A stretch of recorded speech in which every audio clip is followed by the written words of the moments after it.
All right. Hey, everybody. It's your boy, Cathars again. And it's time for some more Battletech. Yay! All right. You see me currently in flight. I have been doing some studying off stream. I have a goal. I want to try to acquire the wild and elusive Hunchback 7P.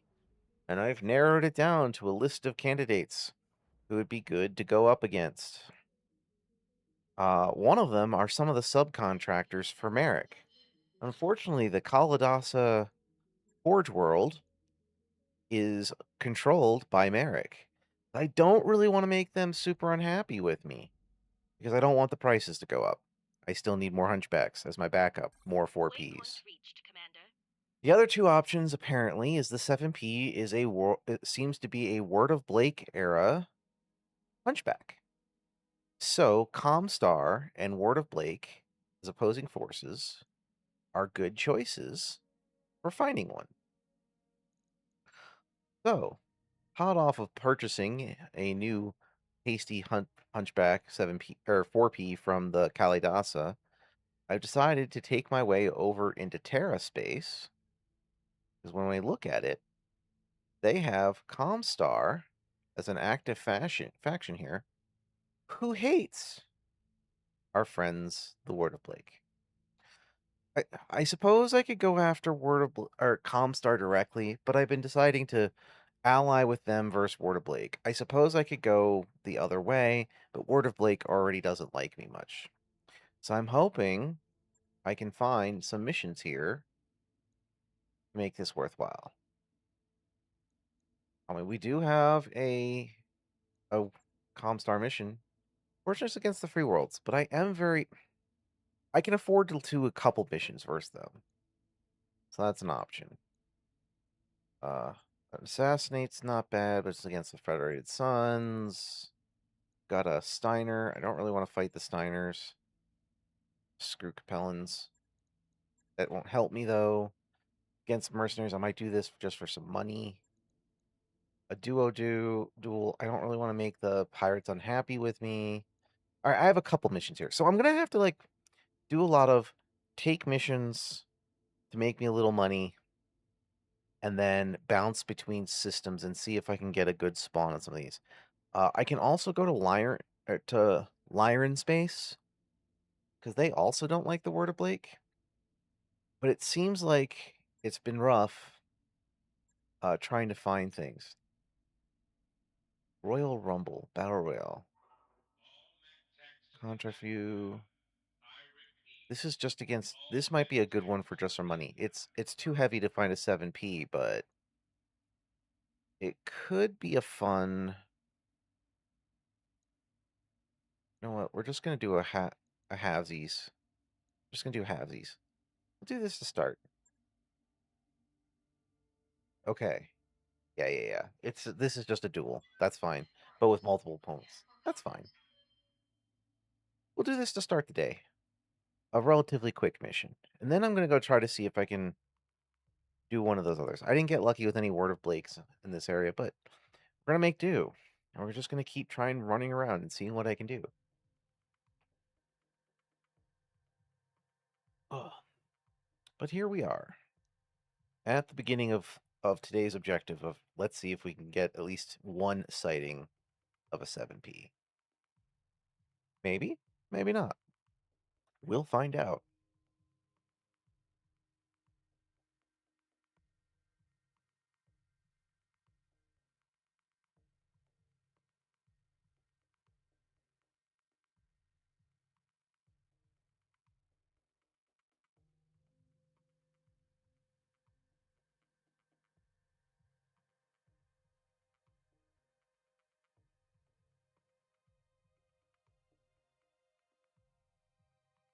This shouldn't take too long to load because should be a very simple mission.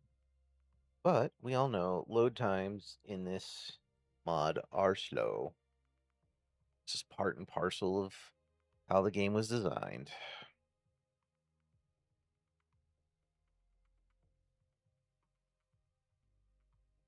All right.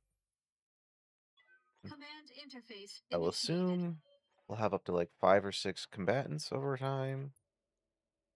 Yeah. Defeat Jim Bob. He's first. So, let's get up in his face. What's he got? An avatar. That's fine. Hopefully, we get other contestants showing up to distract. Because I am a smaller mech than probably all these contestants. We'll see if this works. Yep. There's contestant number 3.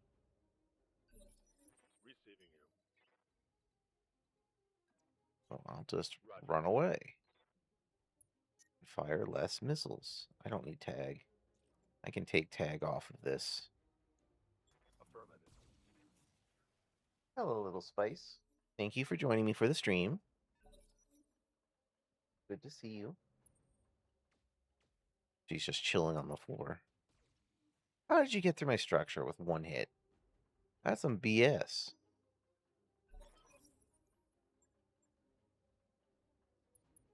Eager mech.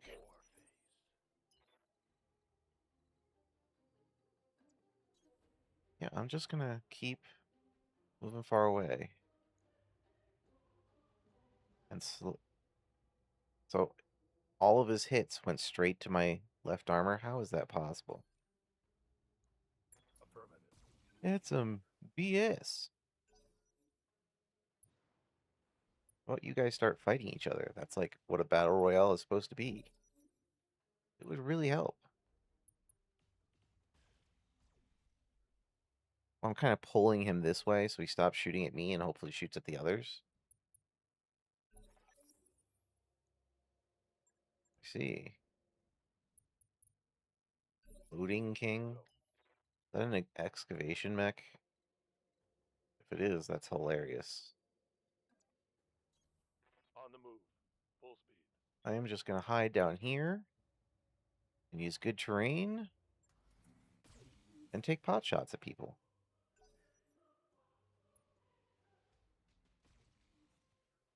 Thank you, Spice.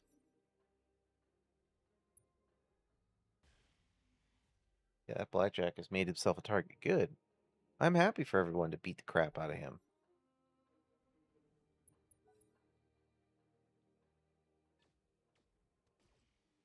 What I wanted. Great. Okay, let's we're just gonna sneak behind. There we go. And now we all assist in the demise of the blackjack.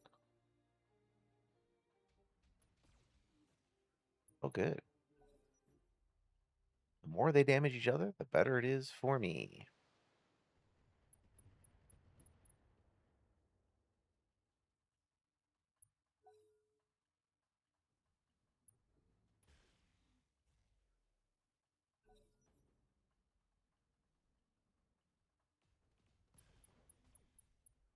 Yeah, I don't need to worry about the blackjack. Okay, I really don't need to mess with it. One down.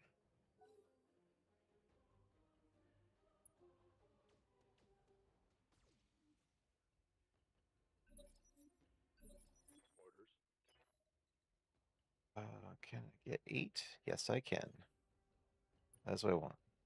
And you did a good job, but you're also overheating. So I can take some pot shots while you are going to be stuck in place.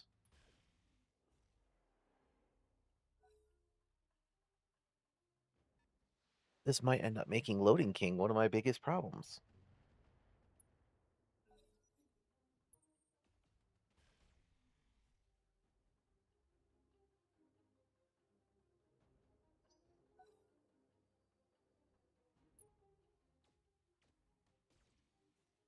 Good. Oh, wow. That I didn't expect. Okay. My opponents are dropping like flies, so I need to keep trying to work on spreading the wealth as much as I can. Because the more damage they all are, the weaker my final opponent when they actually start focusing firing on me will be. Engage. Of course, whiffing doesn't help. Adjusting targeting.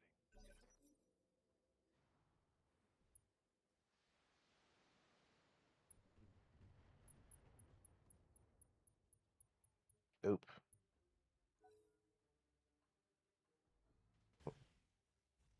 Okay, yeah. Wow, they picked him apart. Okay. I need to split fire between those two. So we're gonna run this way. Yes, that puts Loader King in the middle. Hopefully I can circle back and get some damage on the other guy.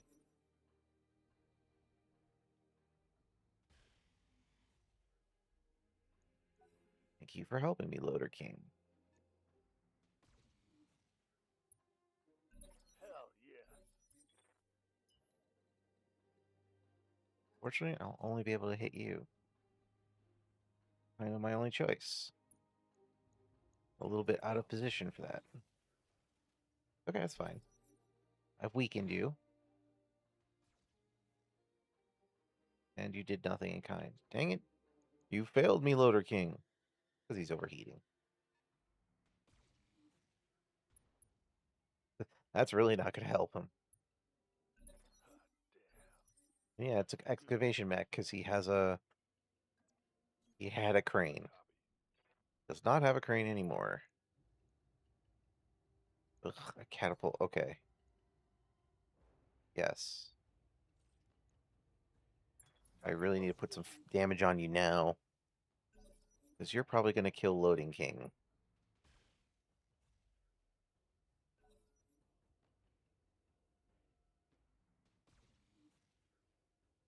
He stays alive. It is a miracle. On my way. That's fine. I'll take advantage of that. Locked on target. Good. Okay. Now you're both a little pretty weak.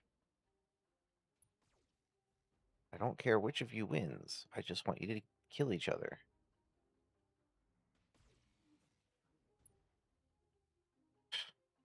I mean, he's screwed. He's so overheated, it's not funny. He's gonna explode. Good. So, keeping the eyes on Go. Catapult is the right move. Firing. On rear arc.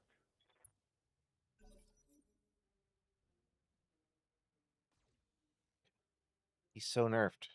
I can't believe he's even firing anything with all that heat. He's a crazy boy. Show me your war face. Oh, can't. Okay, I guess I'll just do that.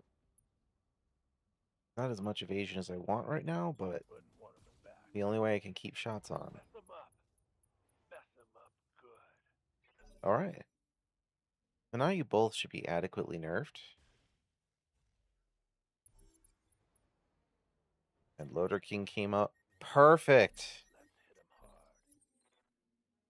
Free round? While you are totally overheating? Hell yeah. Oh, I'll take it. Rear armor. Inflicted some heavy. Yeah, you should be panicking. You're overheating. You're shut down. Hell yeah. I don't think he woke up. This is what we call a bad time for him. Alright. Heading out.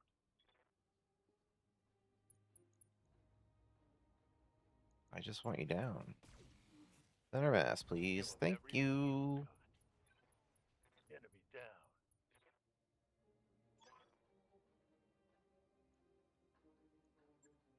Mission successful. Mission successful. Now, I did take a little bit of structure damage. So I'm gonna have to repair for a day. But that's minor. No serious damage. I just can't believe the Loader King, like, smacked the crap out of me right at the beginning. That was not great. 65-ton excavation mech. Oh, no. Well, loader mech. Ugh. I had a Gauss rifle. I mean, that does explain it, to be fair. I'll take a piece of an avatar, sure. Oh, thanks. Thanks for the blackjack. Just what I always wanted. I don't need a small laser. I don't really need that core right now. I'll take the money and run. Plus side, it was also good money. I like duels. They're quick missions, and they usually make you a lot of money. They're not really normally useful for salvage, but especially not on Solaris. And if you ever need quick cash, Solaris 7 is definitely the way. You just can't be so poor that you can't afford the game ticket. But like you spend like 5,500 in a game ticket, and you come out with like close to 2 million C bills. It is a very worthwhile exchange. Okay. Repair? Wait a day. I wrapped up that job you asked Thank for, you. Commander. Okay, Comstar is very happy with me. So that's good. I can afford to take contracts versus Comstar now. So that's a factor. If they're that happy with me, I can afford to lose a little. I don't want to go against the Pirates, like I said. I don't remember what a split defense is. Oh, you capture base. I can afford to do a Merrick. We can pray. Maybe we'll get a 7P. But I'm not going to hold my breath. We'll try this, and then we're going to move on. Okay.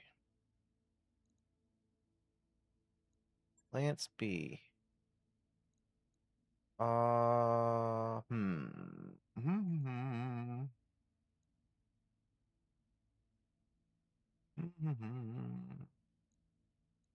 Questions? You get the Uziel. Virago, you're getting promoted to a hunchy pilot. Congratulations.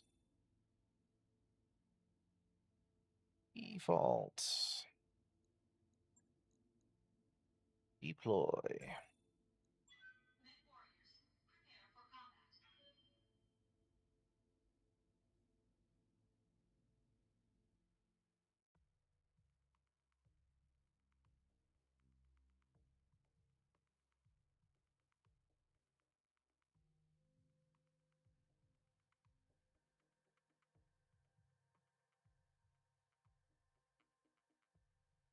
And now we pray.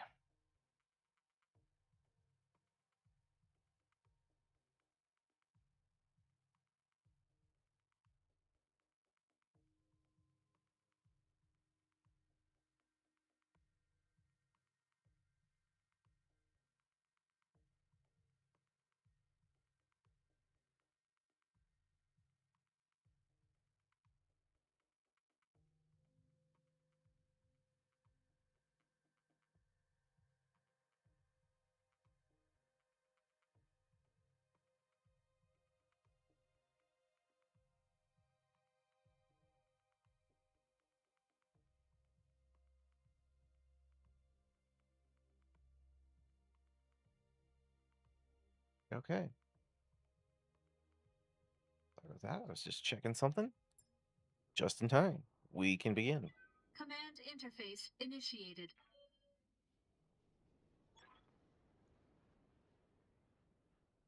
30th Merrick Militia Research Station. Yeah.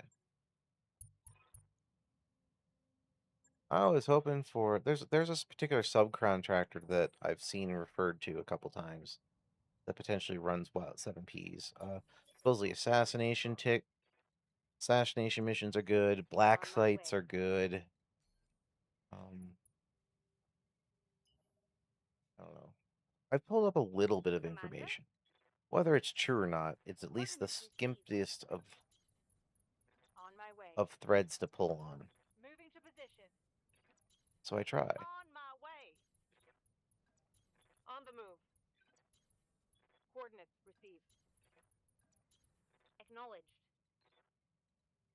We go here. Move order received. Go here. Hopefully that's right outside of Location. Hell turret yeah. range. I could probably pick off these two turrets fine, but I can't actually Standing by. demolish the base like I was hoping to. Makes you sad, but the collateral damage bonus is always great. Roger that. It's such a nice Moving extra you. payday for the sacrifice of making my artillery do less. I'm sure there's some super heavy Roger. artillery out there that I could find someday that I could replace that might have Failed to connect. might run Here. multiple roles. All I, right. I think the long-term artillery case might have a few extra things on it. 10-4. I mean, the ballistas are great, but all they have are machine guns. And Failed to connect. I never want my Waiting artillery for orders. in range where they could use machine guns. That's just crazy. Quick stepping it. So that's not going to happen. Good to go. On it.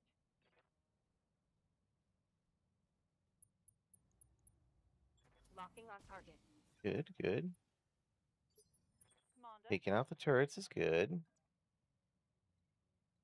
Where was it? There. Okay. Hauling off.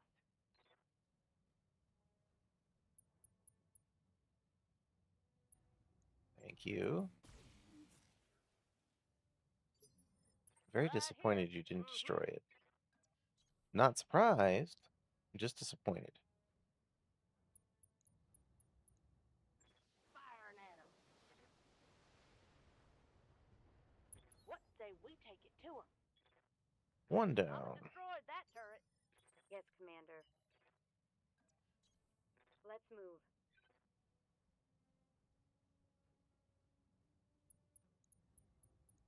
Firing. Yes, Commander.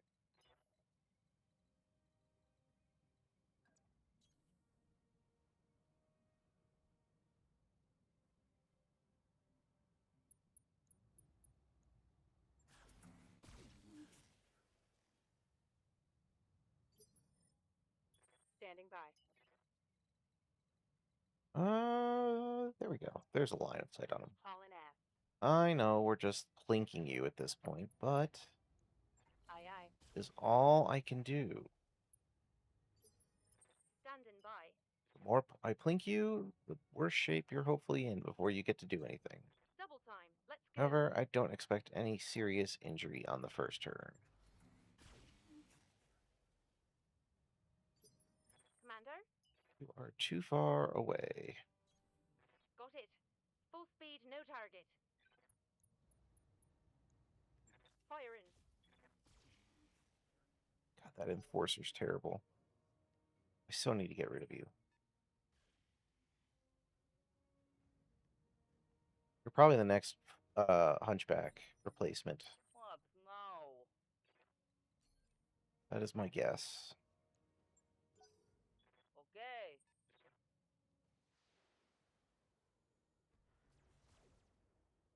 Good. Yes, Commander.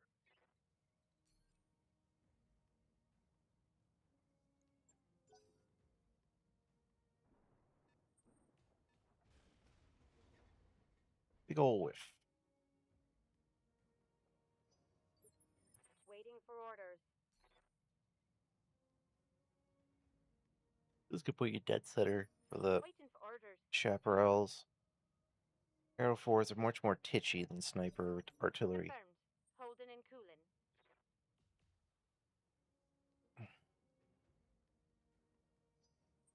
Also, I don't plan on getting in range of that turret. I'm just going to keep moving this way up north.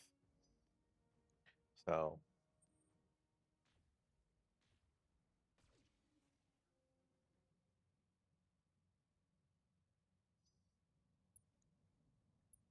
Mess 'em up. yeah, that's fine. Mess 'em up good. All right, let's see.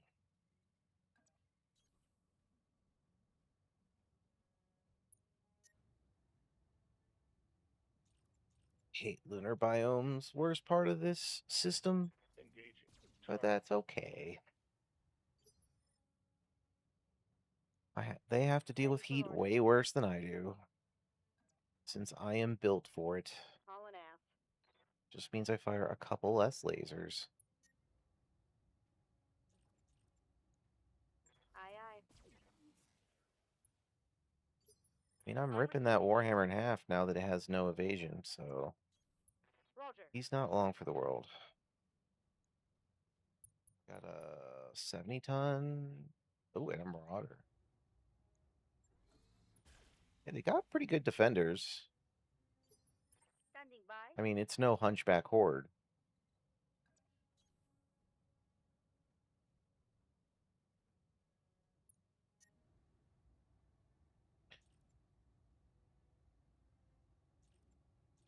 Goodbye, ER medium lasers.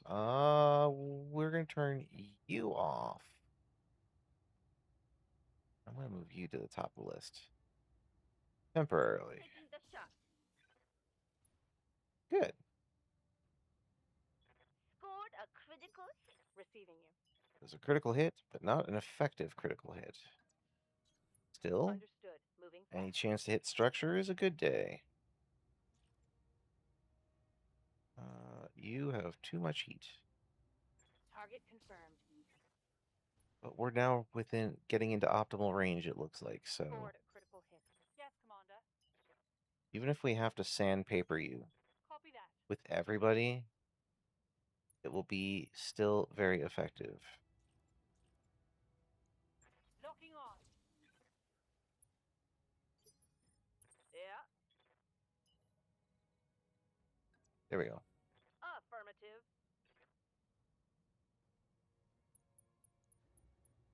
I think the Stormcrow may be the last one I replace with the traditional lance. Oh, you're gonna I get like that. having the missile barrage Yes, you are. available, Orders.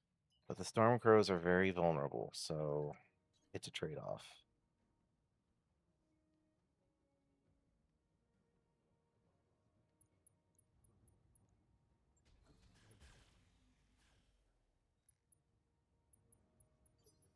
Aye, aye. Go. Hauling ass. I'm very depressed at how much fire this thing has absorbed, but at least it's almost down. No retreat. Reporting critical hit. There's not much Yes, left on that Commander. thing. On my way. Double time. I could finish it off. What's it got left? Nothing? Okay. We are turning our attention Roger. to the Phoenix Hawk. Just because I can let Yes, you sit for a Commander. round. If I have no other choice, I can finish you off. But Copy since that, you're just Commander. melee, you're no longer a threat.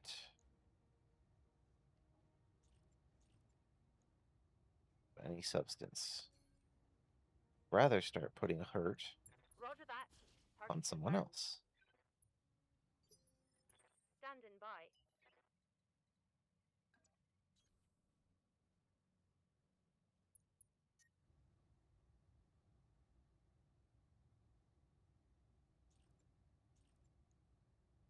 Alright, wing and a prayer. Nope. It failed me.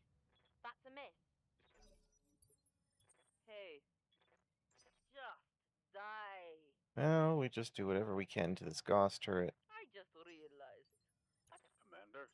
It has a line of sight on me, Good to go. so I will tolerate giving it Commander. one chance to fire.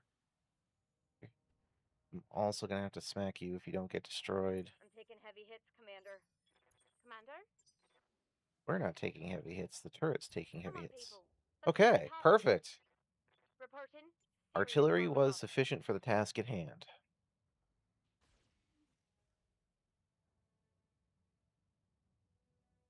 Overwhelming firepower is a doctrine all its own.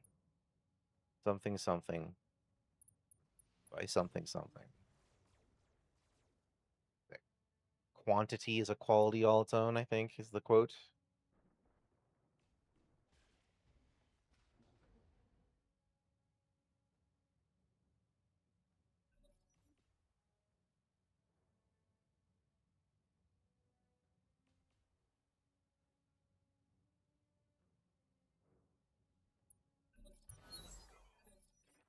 Yep. Okay. Yes, I see the facility. Additional units. Uh-huh. Yeah, I know turrets. Thanks, Darius. Thank you for stating the obvious. I've already destroyed 2. Thank you. Really appreciate it. You're doing the Lord's work out there. Freaking dumbass. Locked on target. Oops. Sorry that last piece was on mic. Sorry, Darius. You're still terrible.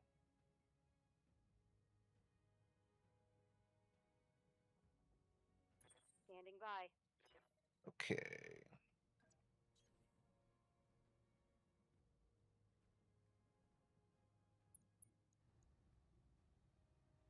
We wish you a merry Target deathmas, acquired. Mr. Phoenix Hawk. I'm here. 10-4.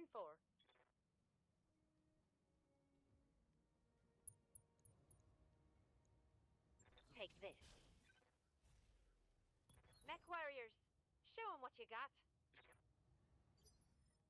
Commander? Witness me! Good job, Panic. Alright, you know what? Why don't you try and Acknowledged. finish him off? Put him out of his Come on, misery. people. Thank you. Let's make it happen. You know, there was always the slim chance that maybe he'd, like, charge me crazily and somehow get a lucky hit. Let's just not risk it. Copy that. Order. I mean, I'm not really afraid of this Phoenix Hawk. I've been pummeling it down. Those 2 lasers. You know what? Let's, put a little hurt on this grasshopper. Commander. Decided we should start linking into you. Now, missiles, let's go crit fishing. Locking on and firing it all. Perfect. I say we give 'em what for. Yeah, that Phoenix Hawk is now kind of in the same state that the On my way. Warhammer was. So he can be, yep, he can be removed at our leisure. We're going to turn off that. Oh, you're Affirmative.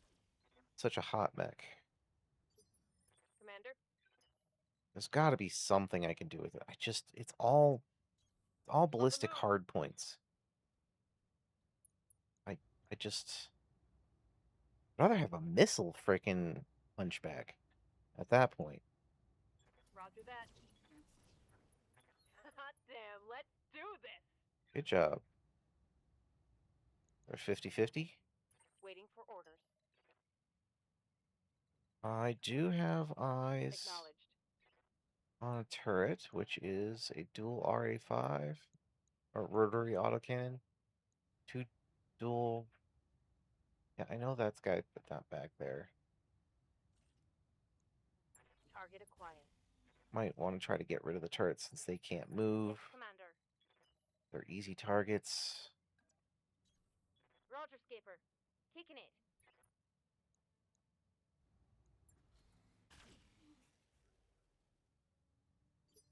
Waiting for orders. Quick stepping it.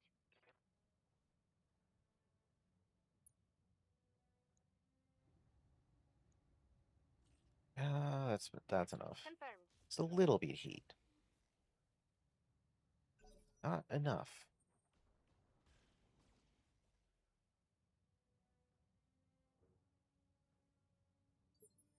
Standing by. Okay, so artillery, you have a new job. You are going to attempt to finish off those turrets. Copy that. Just figured I'd put you in the firing line. Receiving you. Now you're more or less a straight line. That feels like the military vibes are correct, right? Nice Roger. straight line Heat and or stabilizing. angle, almost. Shut up. Confirmed. Holding and cooling. You tried to DFA me? That's not cool. We more or less ignored you. Only took a couple pot shots. War phase. That is unacceptable behavior. So you must therefore die. Let's go.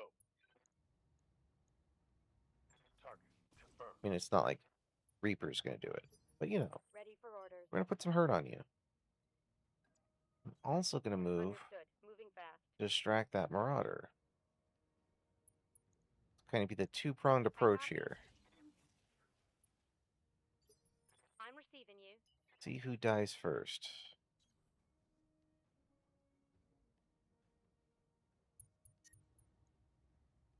Okay, no small lasers, that's too Alright. much. Standing by. Alright. Acknowledged. Now we're gonna run some circles around you. The bees are definitely attacking you. I want to use that stability damage on you. Bet that hurt. Commander. We are going to keep our Going options full open. throttle. However, your job Firing. is pepper a little more. Commander. Whisper, same thing. You're going to sit back here. Roger that. Yes. Firing. Head hit's good. I'm listening. I was hoping to open up a little bit. Oh, get a crack in your armor. I got it. I mean, I should have Don't put more think, firepower in it don't if I shoot, really wanted that just to run. happen. You know, it was more of an off chance. Guess I'll give it to him then. That's fine. Stability was the first priority. Oh, There we go.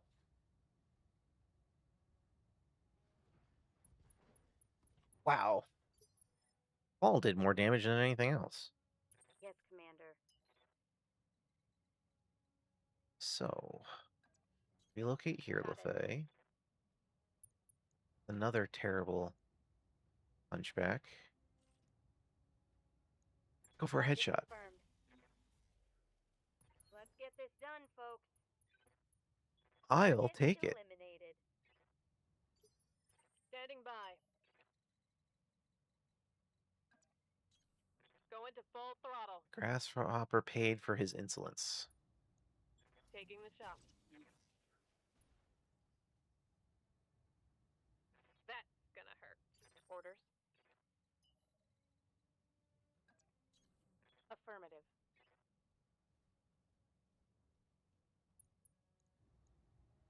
Confirmed. Okay. Oh, Now it's on. I didn't expect a engine destruction. I'll take it. I'm here.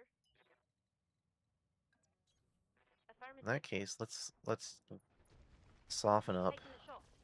the other turret. So that my artillery has a better chance orders. of blowing you up. That was all the base defenders.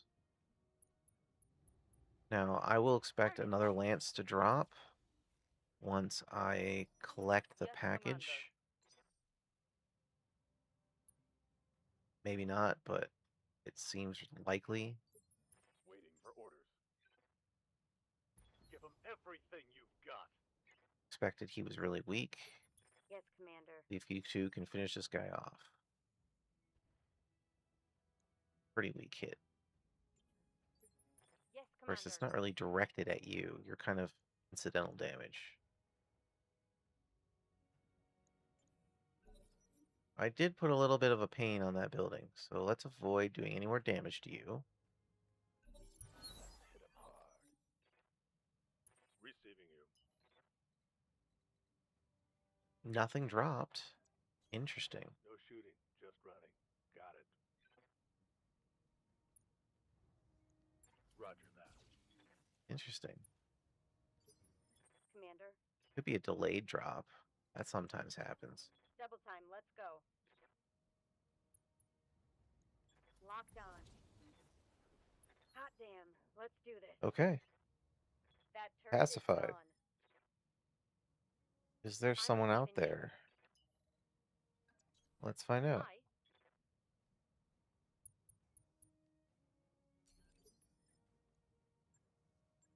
Waiting for I think orders. it's just a delay in time.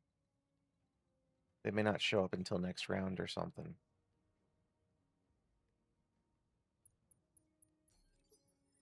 What's up, boss? So, let's do this. Copy that. We secure the perimeter. Yes, Commander. Good to go. We're not supposed to take any collateral damage, so let us Yeah. circle the wagons. You're the missile boat, so you On hide in air. the base. Good to go. Aye, aye.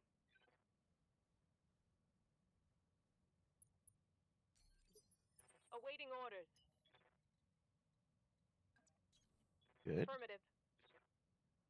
Look at this perimeter we're establishing. Isn't that amazing? Orders. Almost like we actually know what we're doing. Got it. No shooting, just running. Standing by.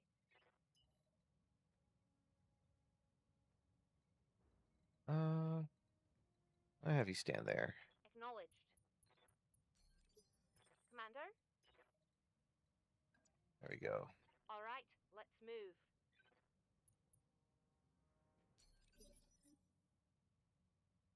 Right here. Yes, I know, guys. Look, you can just mosey Receiving you. Mosey Going full along. throttle. Commander. The artillery corps will stay I'm together receiving you. and move in formation. There we go.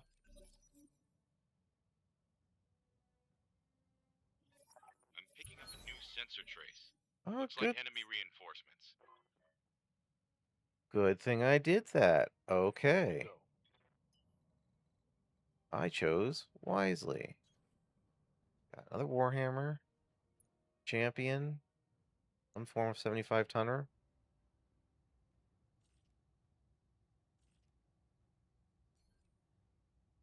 Sure. Engaging target. Orders. You guys will be the On the front move, full wall. speed.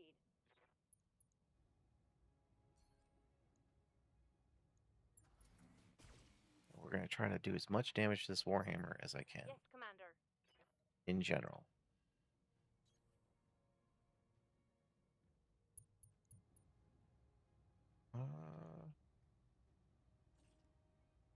You know what? We're going to do a whole bunch because we're going to risk it for the biscuit. Hey, something hit. Commander? Panic.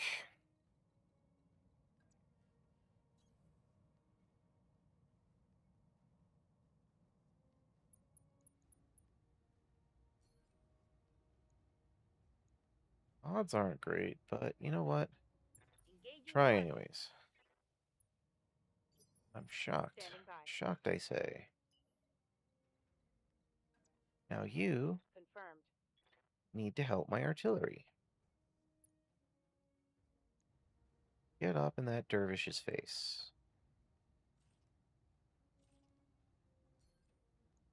Taking the shot.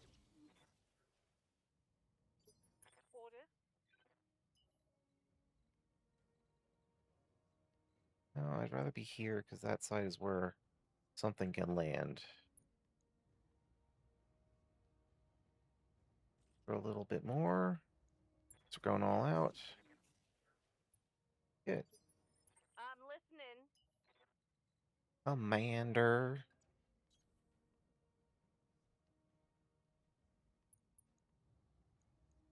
Here we go! Waiting for orders.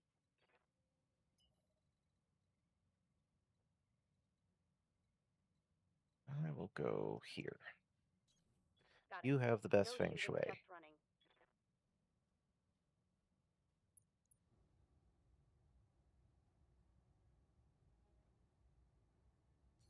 Okay. Got it. Standing by. My local elemental turned mech pilot. Whiffs all around. Crap. No joy. What's up, boss? You're gonna be the last of the dervish. I mean, I've got Going overwhelming full speed. firepower for one dervish, but I Locking just on. want to make sure you are not Waiting interested for in my orders. artillery and or are dead. I prefer dead. Confirmed.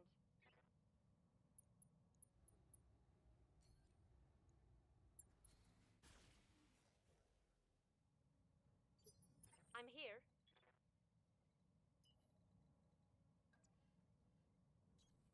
Moving out.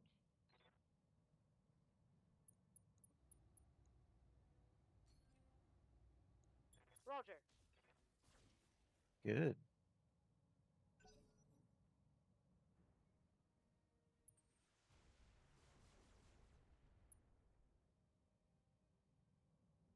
Systems holding.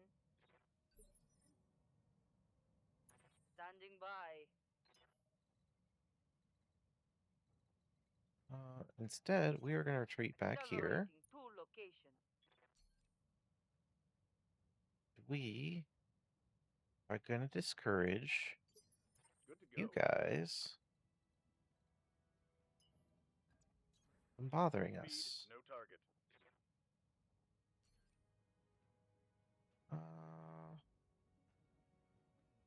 Let's do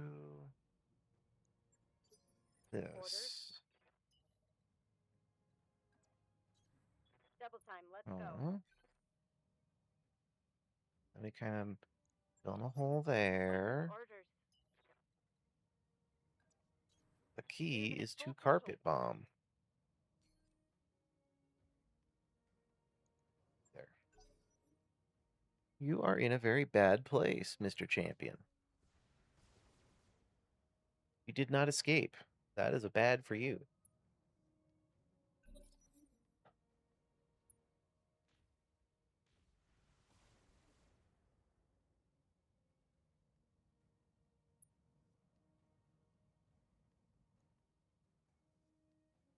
You're already overheating, Marauder. That's going to be a problem.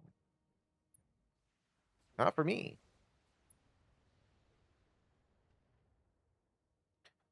My Damage outfit is minor, Commander. is very well suited to fighting on Martian biomes. Not ideal, Looking out. just well suited. We just turn off a couple weapons and we keep going to town. We are not going to overheat. Standing by. Not unless we want to make a point. Roger. Engaging with target. Oh, it's on now. Inflicted some heavy damage. Commander? The War Boy Gut Doctrine continues to prove dividends. Affirmative. Come on, people. Let's make it happen. That hit something good. Good. One down. Standing by. Gotcha. 10-4. Already a through into the structure. That's not good for him. On the move. Full speed.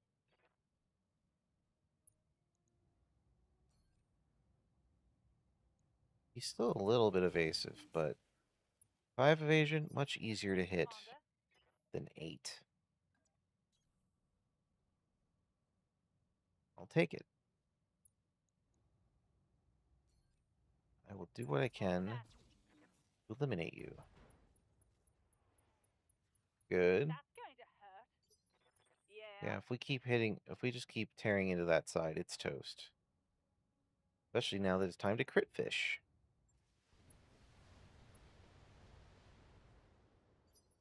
Yes, Commander.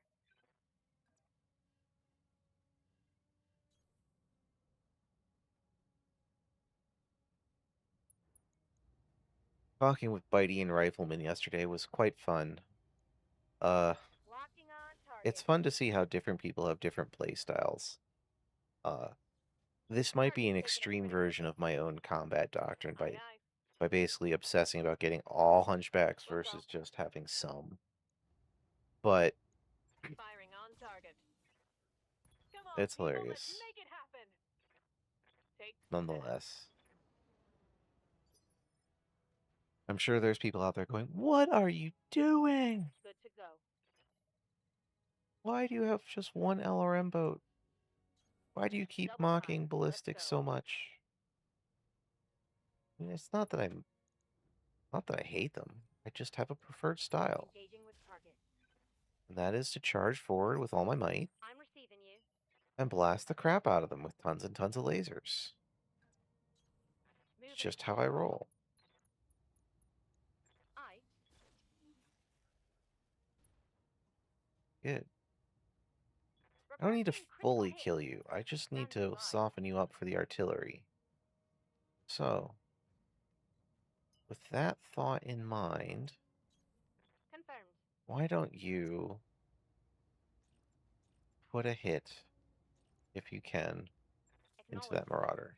You can't. Because that Enforcer sucks. Negative damage. Repeat. Negative damage.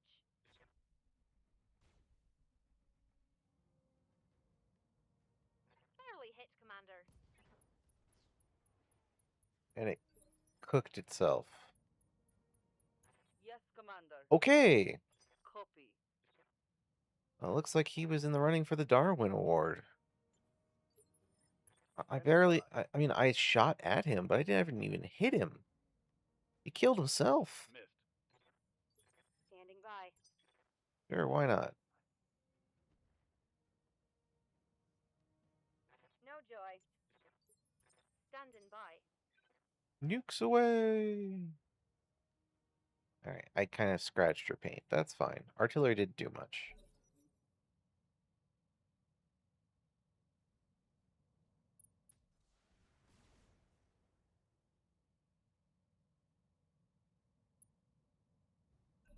Give 'em everything you got.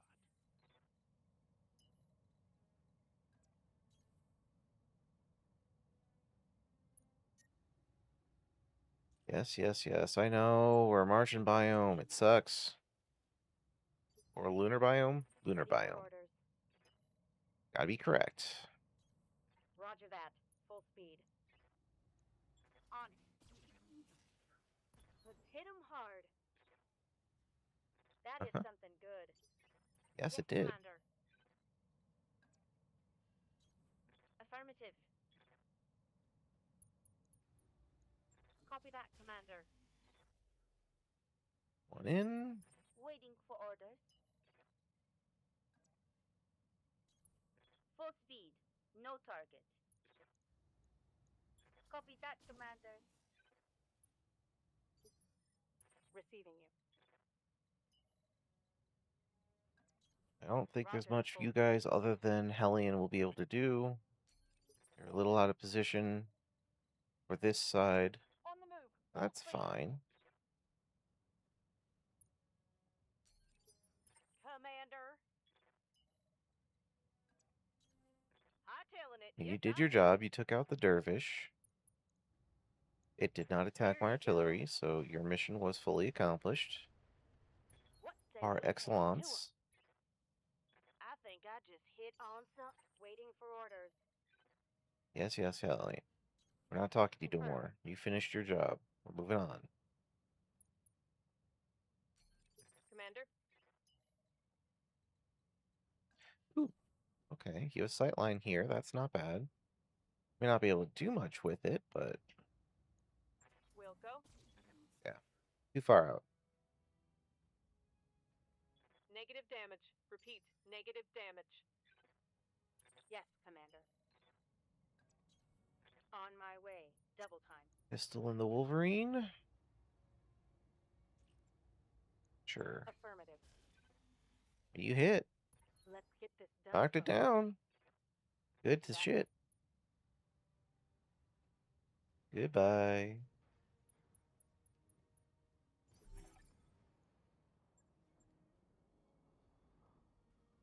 Uh-huh. Dropship inbound. Cool. That's it. Okay, you fell over and died. Perfect. Mission success. successful. I'll take it. Oh, stretch time. Oh. All right, that was a sitting stretch, but still worth it.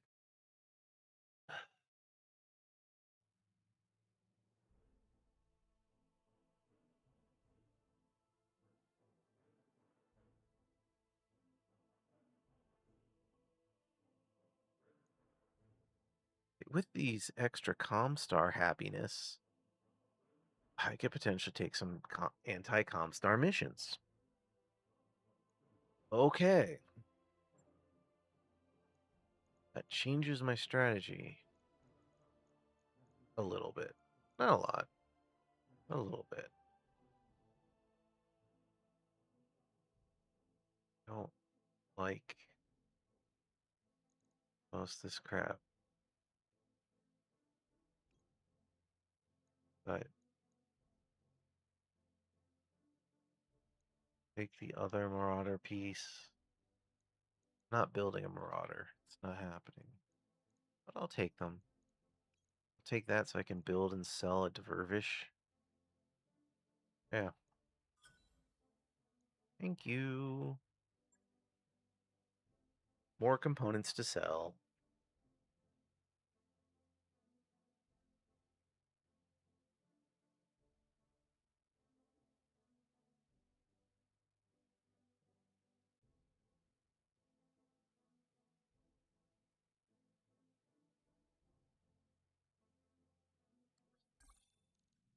Oh boy, we got experience.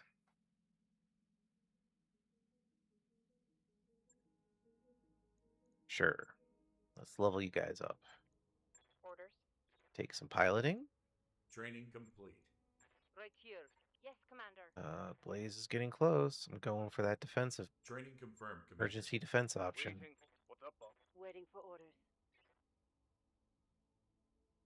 Let's get some more piloting. Mech warrior training complete. Yeah, Commander. Mm-hmm. Can't do anything with Floppy. I Floppy copy. has as much experience as she does is amazing since she's never gone on a Training mission. complete. Yes, Commander.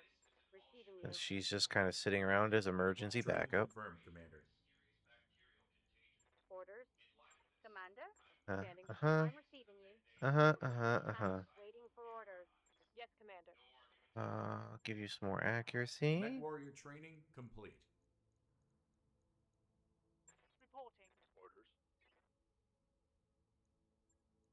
Reach for the stars, Wolfbanes. Training My complete. other resident mascot. Can't get rid of the cat people. That's just not allowed. Gotta keep the cat people. Gotta support them. Okay, so what do we got? Versus Lyran, that doesn't help me. Versus the Federated Sens, doesn't help me. I could do you for money. I don't really give a crap about the Capellans.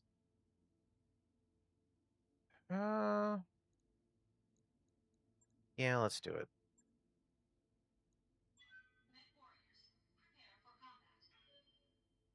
We're gonna do this for some quick cash. And then we're getting off this planet.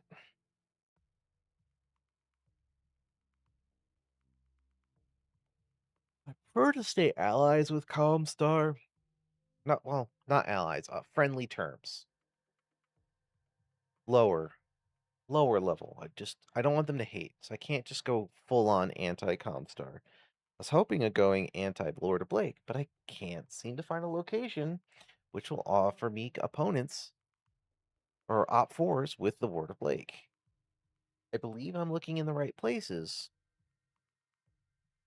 but I'm just not pulling them in the pool.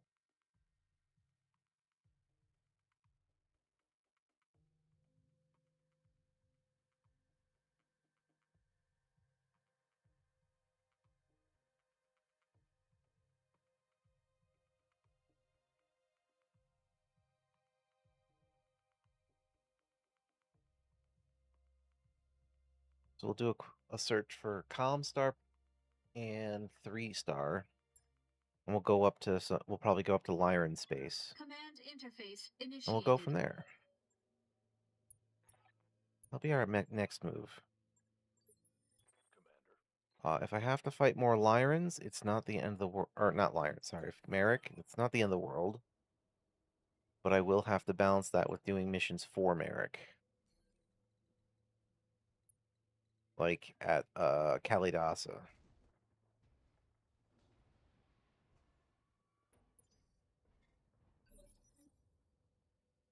Aye, aye. Okay.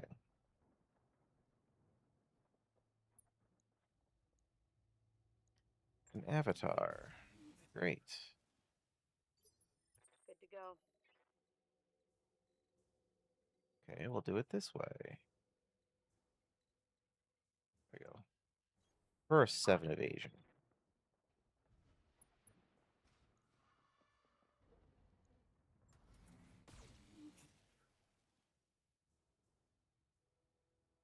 No joy.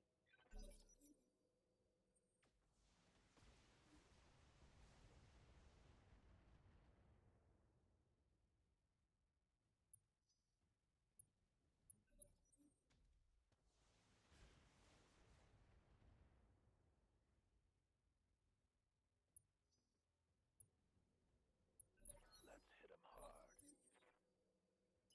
Okay, can I circle around? No.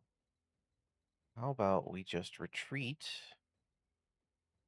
Yeah, we'll do that. Let's move. Get a little bit of height. That'll work.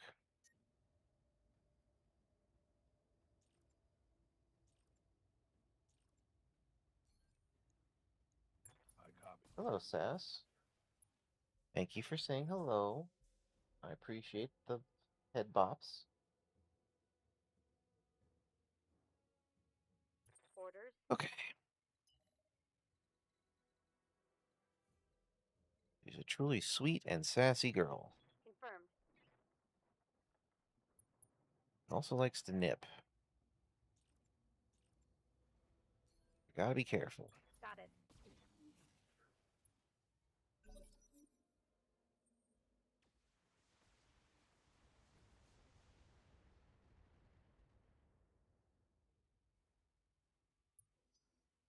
You missed, jabroni.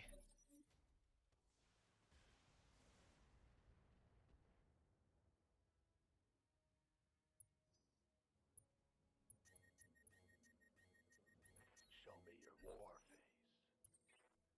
Right. Okay, you two. You need to stop. You need to go fall down so I can go and try my luck at another planet. I mean, I appreciate you overheating. That will help. Let's go for headshots. Got it. Sunder. Well, I need to take a look at that thing Standing again. by. Sure, we'll do that. Full speed, no target.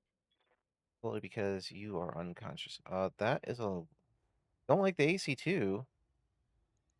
That's not good. Aye, aye.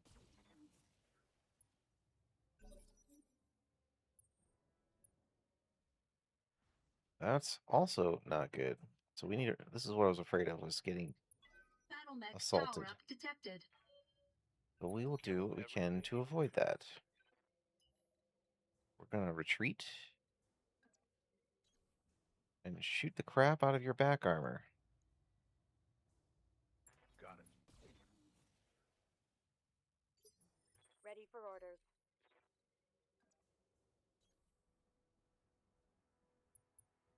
All right. Firing at enemy 6. Wow. I hit the AC-20 ammo. Perfect. That was not expected. You're still going to eat it on the chin because you're low evasion, but we're getting there. Hell yeah. Hey, Zep. Thanks for joining. Welcome to the party. I am continuing my crazy escapades of acquiring all the hunchbacks. Roger that. But if you have any questions, just holler. Standing by. Happy to chat. Otherwise, I'll just keep on keeping on.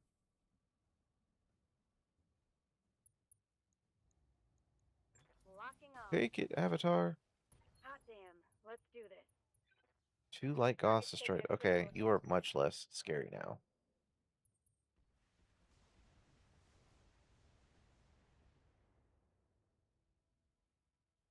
Damage is light.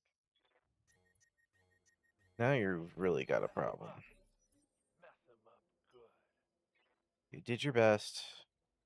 It was not enough.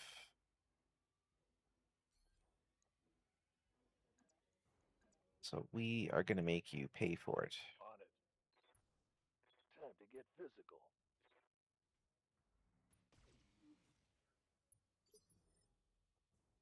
Commander.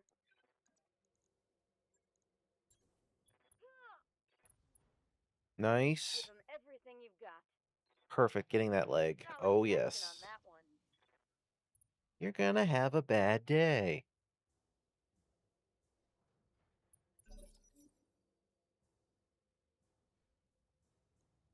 Yes, I'm going to take a little bit of pain in kind, but that leg hit was perfect. Let's go. Okay, he couldn't attack. Even better. So then let's finish him off. Hot damn. Let's do this. Sometimes you risk it for the biscuit. Mission successful.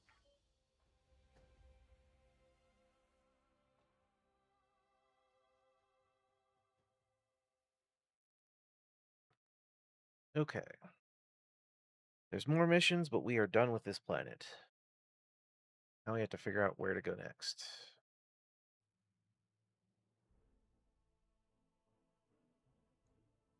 Take the payday, though.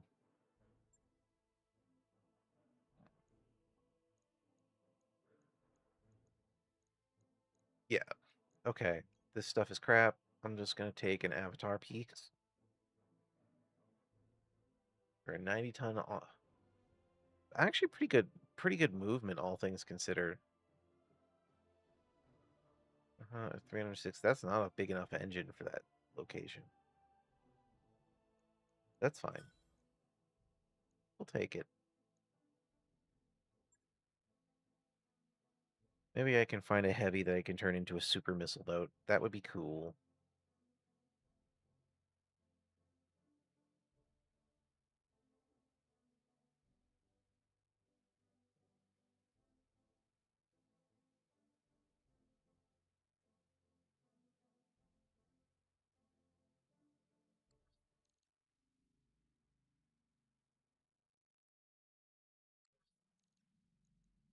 So let's take one last look at the store just because we're here.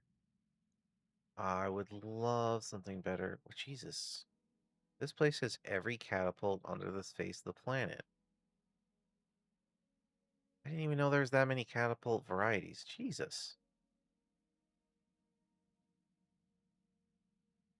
That's a good price for a long tom, I gotta say. I'm not ready to upgrade to long toms yet, though. I need more hunchbacks. Gauss rifle. Looks like standard inner series steel. MLRS. What is this? Periphery almost Marians while not having R&D of the inner sphere. Massive launcher capable of 200 rockets at a target. They're more inaccurate. Sweet Jesus. Interesting. It's a Death Star. Good to know.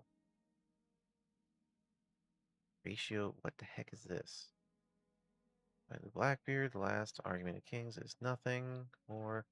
Oversized LBX 20, capable of exceeding even Lyran's prized heavy Gauss, indestructible. Uses Ultima ammo. Okay. That's crazy.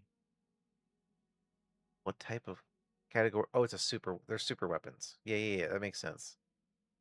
I don't. I don't have anything that I can put a super weapon on, anyways. But that's fine. Super weapon fire control system. Cool. I'm glad I looked through here. That was just some interesting stuff. And then shot for it. Okay. Your store's pretty cool, Cameron. But I'm done with you. We're moving on.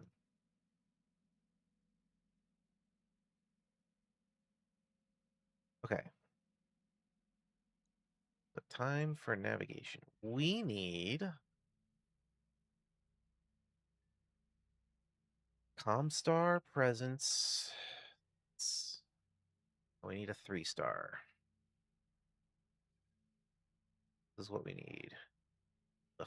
And then we stare at the screen, which is hard to see. Okay, so you are a colonized vacuum. Only people here are Lyrans, who will potentially have missions versus Comstar and the Word of Blake. Planetary government, which could also give me versus the Comstar. Okay, you're not a bad choice, and you're only 19 days, which is nice. Much farther. 17 days. But it's poor. I don't like poor. Rosselhog is here. They're fighting Rosselhog. Extensive vacuum. Inner sphere No, not so much. How about here? Ooh, I like the active factions. That could mess with the pool, but... Okay, we're gonna go here, and then we might go up to Caledonia. Okay, now it's time to Russell Crowe it and Ready fight for across the snow. world. Continue our science project. The epic quest for this dang 7P. I want it. I'd love more than one. But the first step is the science proving where I need to go to find one. I would like to finally calibrate the rotation. It costs money, but we can do it. So we're going to. And morale is increased for the low price of 100,000. No risk. Sweet.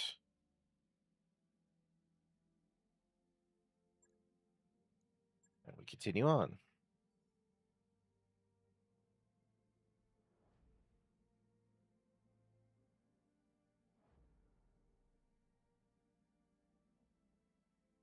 Got a new financial report for you, Commander. I know. I need to get up to like 9-10 mil before I can buy another hunchback. That's kind of my goalpost. If I can keep making money, I'll get there. And I mean, I could sell so many components or mech components. That's so much. But I prefer to sell complete mechs. I could sell the Christmas Irby, but it's kind of a memento. I could sell Wolfbane's Commando. I'm never gonna use it. I probably will at some point, but I haven't reached that desperate. I consider both those the emergency cash infusion, even if it's not a lot. Waypoint reached, Commander. Okay. We're at Rochelle. Door? What do we got? Chaparrals? Chaparrals everywhere. Huh. The usual variety? Oh. Nope. I need those. New equipment available. I like putting exchangers on all of my my hunchbacks if I can. No, no, no, no, no. Okay. Save there.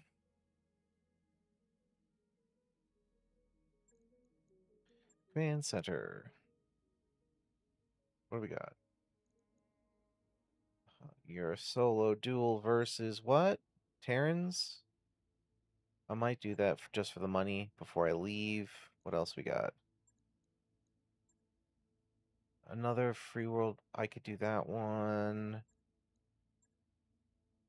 Okay, so we can balance you two out with those two missions.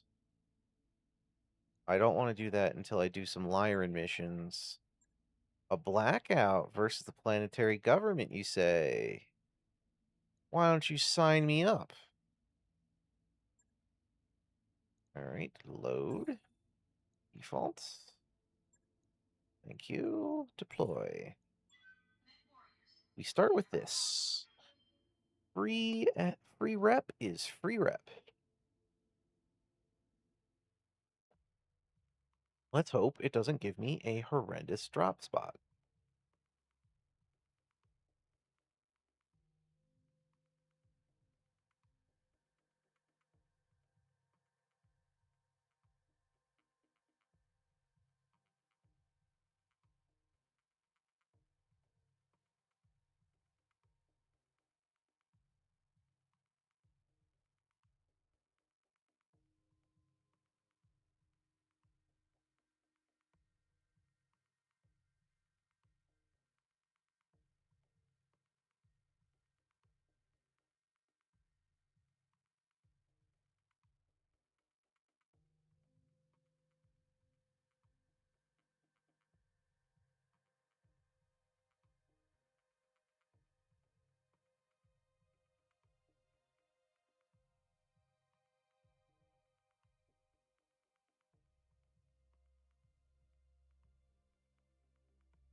Okay. Now let's lot. No, oh, look at that crap. Almost there.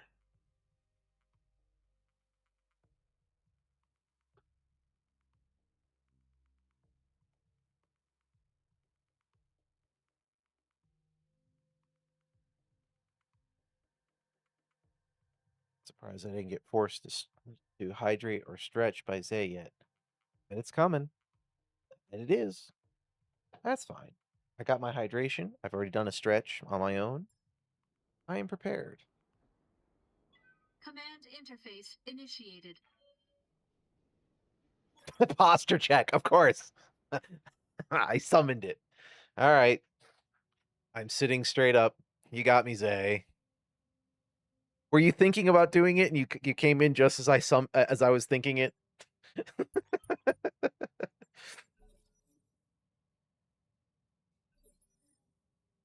It was good timing.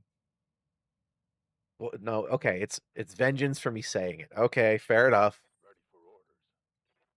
It's fair. It's the one I didn't mention either, so you did get me. Fair. Oh, you also got a little free neck stretch. How's that? Yes, Commander. Shake it out. Next load, I will No probably take a quick bio break. I don't need it this second, but I would like to make sure I am on top of these things. Commander? Affirmative. Not nice calling me a smartass. Waiting for orders. Whether I deserve it or not. Copy that, Commander. Go back to Lurkins, eh? I'm sorry, I didn't mean to Yes, bother you. Commander. Come on. There we go. Copy that.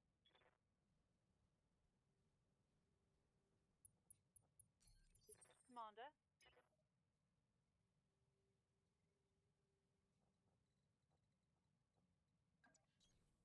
Copy that.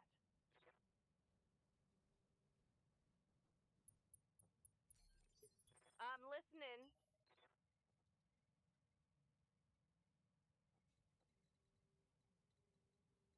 We'll run around the rock, sure.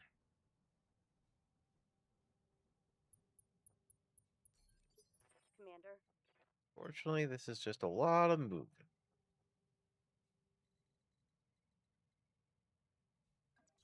All right. Roger.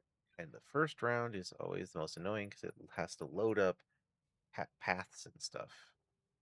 Or pathing, Standing by. raising. Okay. On my way. Double time.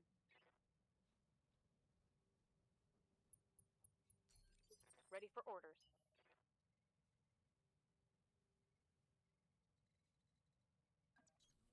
Going full throttle.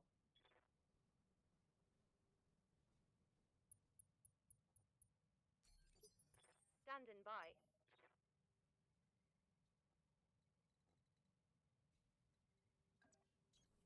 Confirmed. Waiting for orders.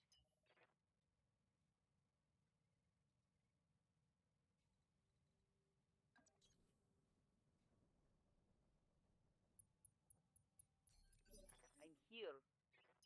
Yes, yes, yes. Come on, Axel.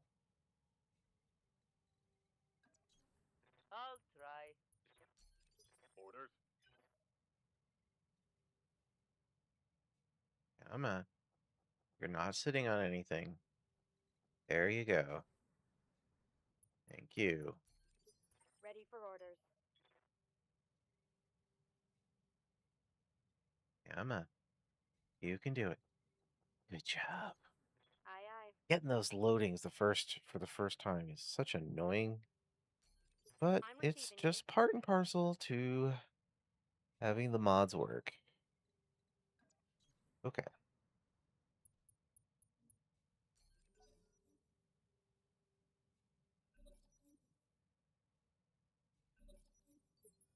Good to go.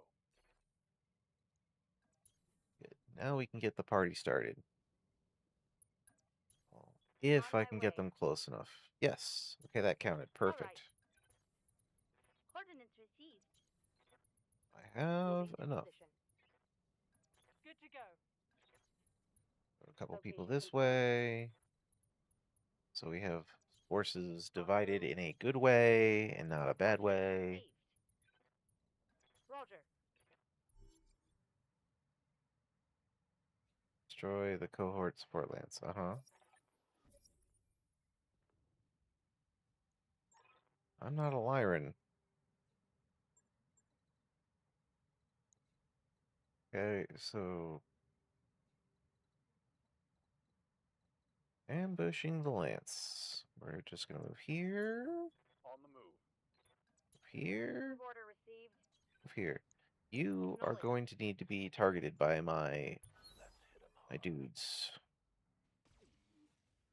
Good thing I've got turrets on my side.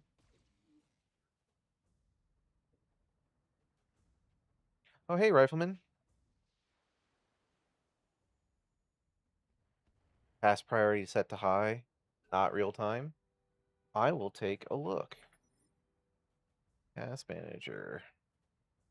That is a good tip.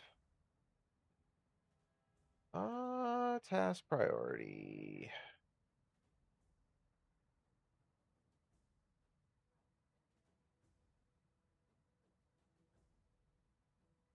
I've done this before.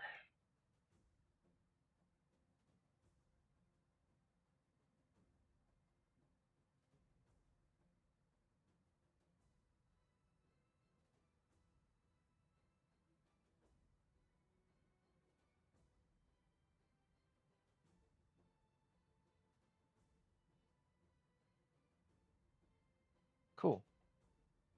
I will keep that in mind. Thank you for that piece of info. Also, Heidi ho, Mr. Rifleman. How are you doing this morning? What do you need?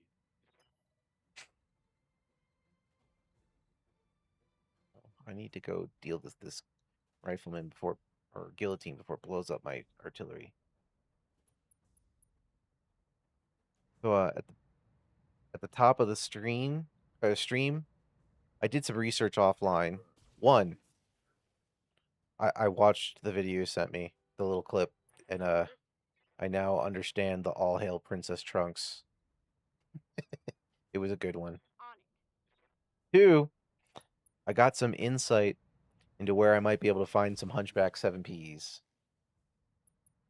Yeah, don't taunt don't taunt Zay. She messed with me. Yes, Commander. I was like, I wonder if she's gonna give me a hydrate. She immediately did a posture check earlier. Moving at full throttle. Yes, all hail Princess Fluffles. Yeah, so there's 3 factions that looks like that are the best for 7P for Hunchback 7Ps. It looks like it's a Ward of Blake era design, Bye. which I don't think either of us are massively familiar with that era. Yes, it did not time you out. Hey, there's no Nightbot right now. We're not in a combined stream. Nose is doing his solo stream while I'm doing my Battletech thing. Go. So you are safe. You didn't do any crazy magic symbols, aka the Konami code, so Orders. Twitch is not having a conniption. But it looks like Comstar, Ward of Blake, and then some subcontractors of Merrick all have a 7P. So I'm trying to do some science to see if I can prove that out. And don't worry, Nose has no intention of hurting you, I promise. But thank you for sending that to me, by the way. It was good. Like I said, I've seen mostly like that first season of Abridged. I've seen I may not have seen it contiguously, but I know that we've seen it a couple times, and I know I've seen clips of it a few times. Then after that, you know, I fell out.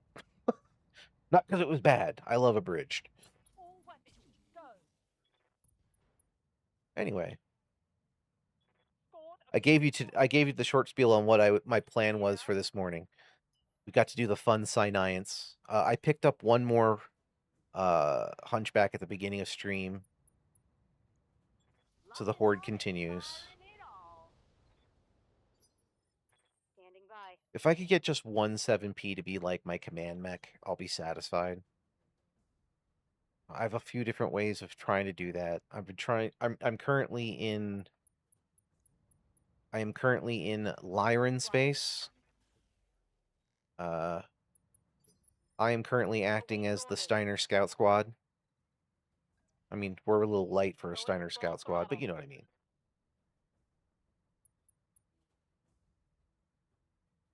A save editor? Nah.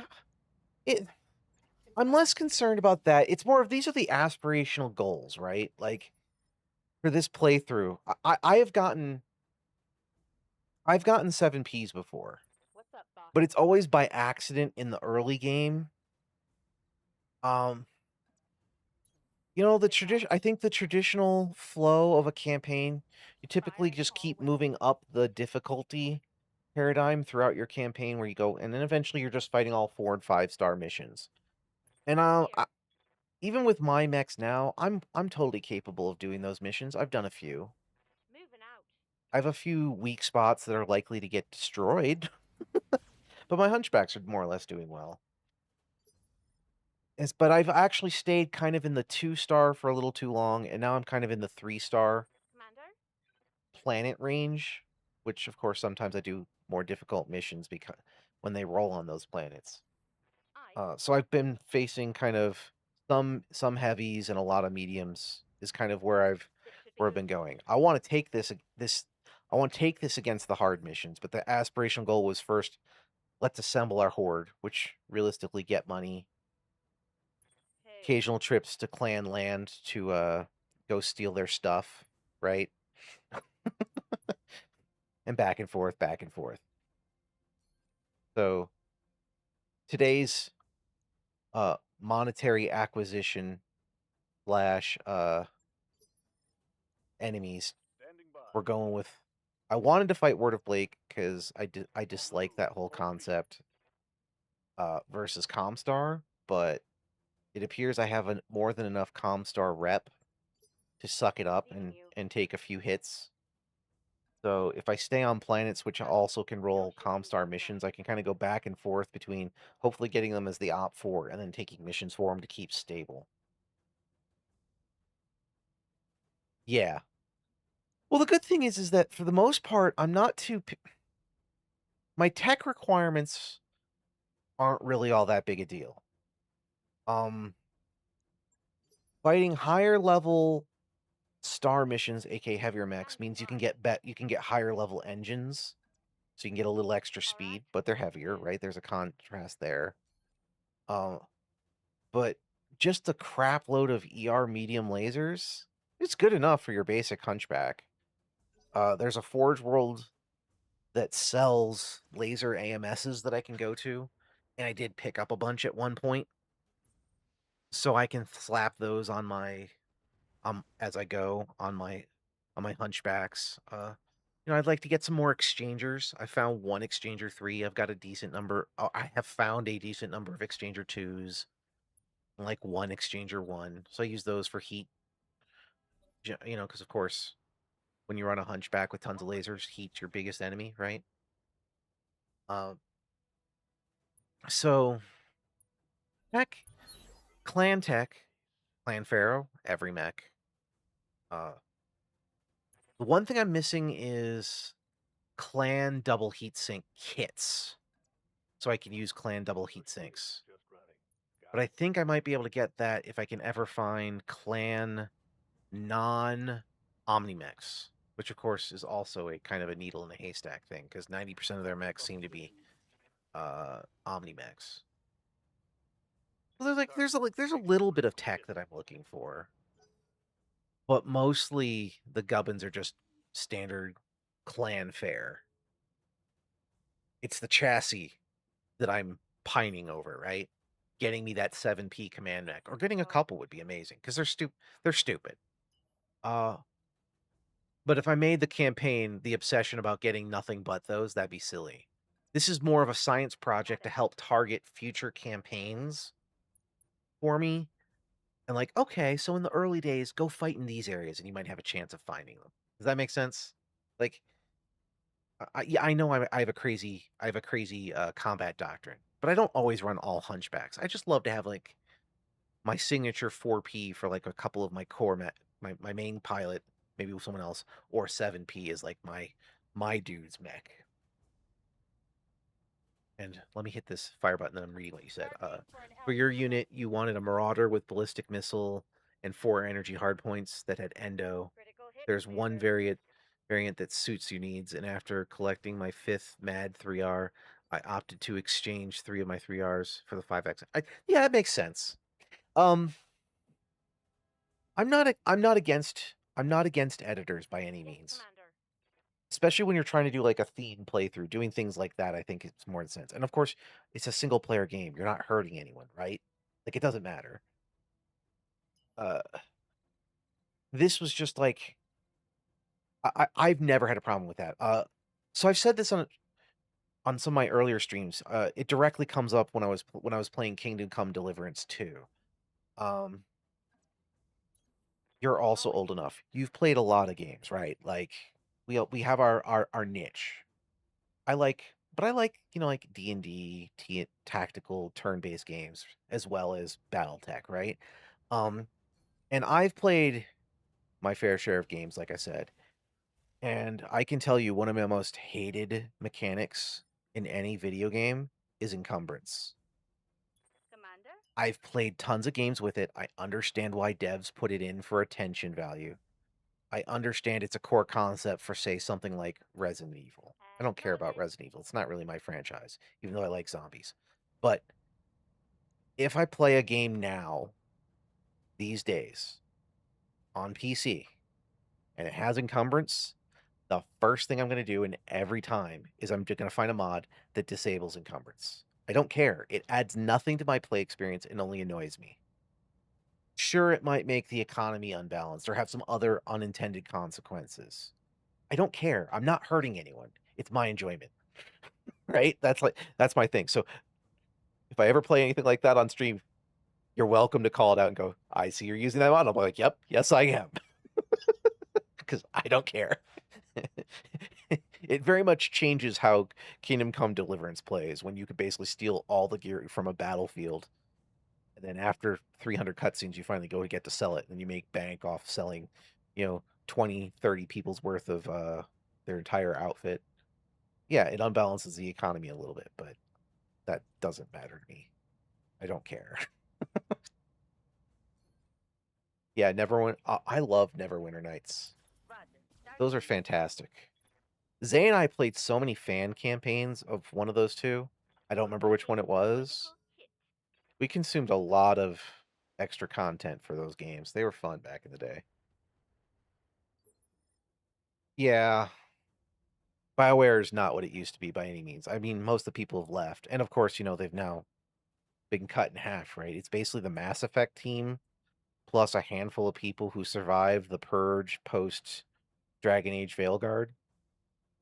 I mean, of course, they were bought by EA, which, used to be one of the most nefarious studios for hiring people or buying studios and then closing them, right?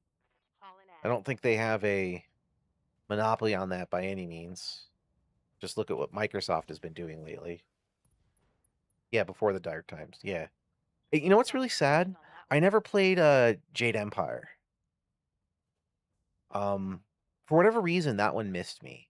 And I know it's a short game, but I also know that it was kind of one of their last hits, kind of in that last era. But for whatever reason, I kind of fell off. That kind of makes me sad. I should go play it someday. I think it's on Steam, so I probably could pick it up at some point for nostalgia. I'm sure it wouldn't hold up, but no matter how much you might love a genre or something, everyone has their blind spots.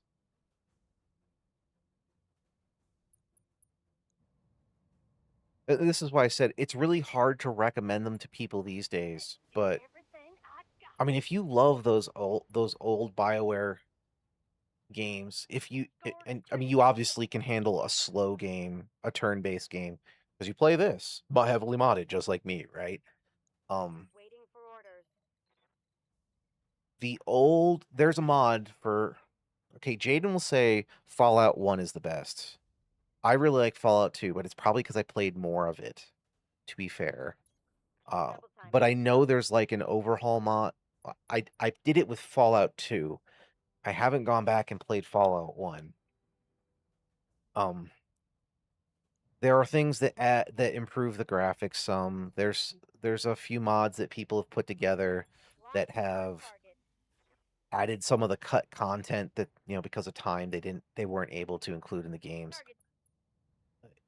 If you've played any of the but I'm gonna try to say it right, Bethesda for you. See, I got it right this time. If you've played any of theirs, and then you play either of the old two, you'll see it's a very interesting. You're welcome. I'm sure Zay is thanking me, is thanking the stars too. You'll just see like it's kind of like two humans in a trench coat. It kind of resembles a humanoid and a human, but it's not the same. They never quite got it. The closest to it was Obsidian, which has a bunch of the old Black Isle people who made the original Fallouts are still there. And in fact, good news.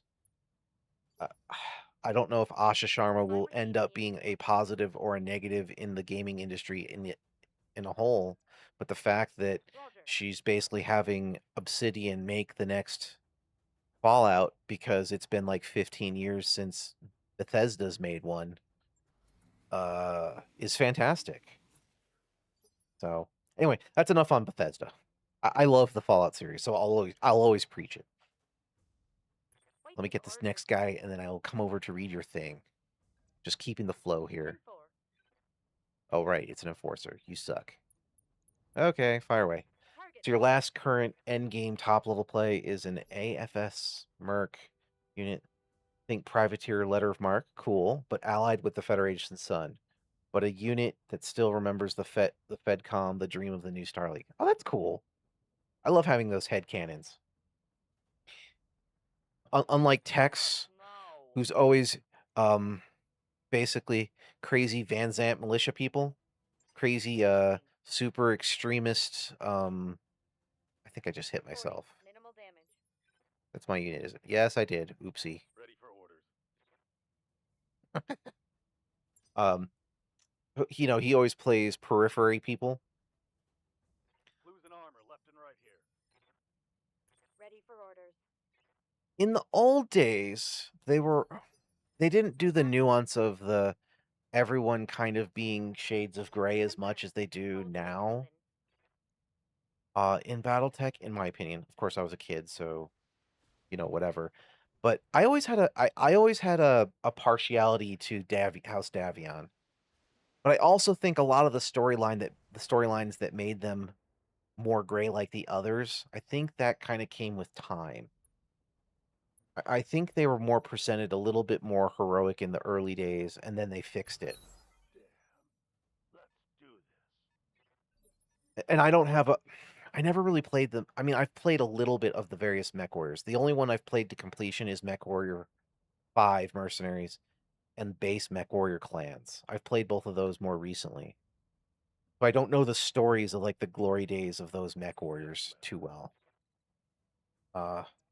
But presumably it's also you play someone House Davion aligned, I'm guessing. Great revenge story. Cool. I mean, let's be I think it's to be fair, Engaging with target. much like in Cyberpunk, there's a theme to a lot of BattleTech, right? Like it's a lot of greedy assholes at the top ruining it for everyone, and then you being a mercenary fighting for scraps. I copy. So revenge stories fit right in, right? Like, you lost your dad, you lost or X faction attacked your homeworld, and now you ended up as a mercenary and now you're fighting to get revenge on them, or blah blah. These type of things, right? I mean, this storyline is kind of a revenge story in parts, right? For what happens to your mentor, who I'm forgetting his name, but you're working with Arano to avenge him and to help them survive, right? Oh, it's called Vengeance. Okay, even better. Set in 3033, planet Kentaris 4, where the protagonist returns from the clan wars to find his family murdered and his homeworld seized by House Steiner loyalists led by his traitorous cousin. He escapes the moon orbiting Kentaris, where he reunites with his uncle, who of course is a knight, to form a resistance movement. Okay. Honestly, I'm here. if you look at it from the highest level, again, it's not too far from the plot of this. Faces and names change, right? But instead of being the uncle in 4, in this it's I don't even know if she's a cousin. It's just a closely aligned house, right? Go. I could be wrong. But I mean, you understand what I'm saying, right? Like they're very there's 1,000 stories and they're all the same, but not, right? It's all nuance. I think Mech Warrior 5 Mercenaries had the most generic story ever, but the nuance to it was kind of interesting. I don't know. Have you played that one? I mean, it's not extreme by any means. It's a very basic. This storyline is anything way better than Mech Warrior 5 Mercenaries. Mech Warrior Clans is a better story than this one, or than sorry, not than this, than the Mech Warrior 5 Mercenaries. Okay. I know in Clans they fixed what was broken to me in 4. Or sorry, in base Mech Warrior Mercenaries. The mods, there's YAML, yet another Mech Lab. All of those were amazing for Mech Warrior Mercenaries. I highly recommend it for 5. I'm trying to remember what it basically adds all the stuff that's in BTA 3060, or not all, but it's similar, right? It gives you all of that freedom that we enjoy for tricking out your mechs. That's why I recommend it. It might have been replaced by something at this point, right? So there might be a new branch or something, but that was the mods back before that I highly recommend, so that you get the same type of manipulation. Career mode was fun. The story, like I said, It's okay. It's not nothing groundbreaking. You'll spot where it's going like almost immediately as soon as it starts, I think, because you know enough about the lore. Just like me by the time I played it, right? But there was a problem with like targeting, I think, and it made your lance Going full speed. your lance mates a hindrance in a lot of ways, if I remember. But it felt much more natural by clan. So I think they natively fixed it, but I think there might have been some patches to make it a little better. That's my only warning to you. It was overall fine. I do know that you could basically just take a light mech and just zoom around like crazy and kill everything. Ironically, in that one, I ended up using a lot of rifles. Like heavy rifles and stuff, because it's all time based, right? You have certain cooldowns. So basically, the downside of rifles in that game was they just have a longer cooldown. But basically, I just put a ton of those hard points on something. You pinpoint for the head, and then you just alpha strike one shot, headshot people. That's basically what I did. So he's dead, so he can't return fire. Like, I think what they do is they attack whoever's doing the most damage.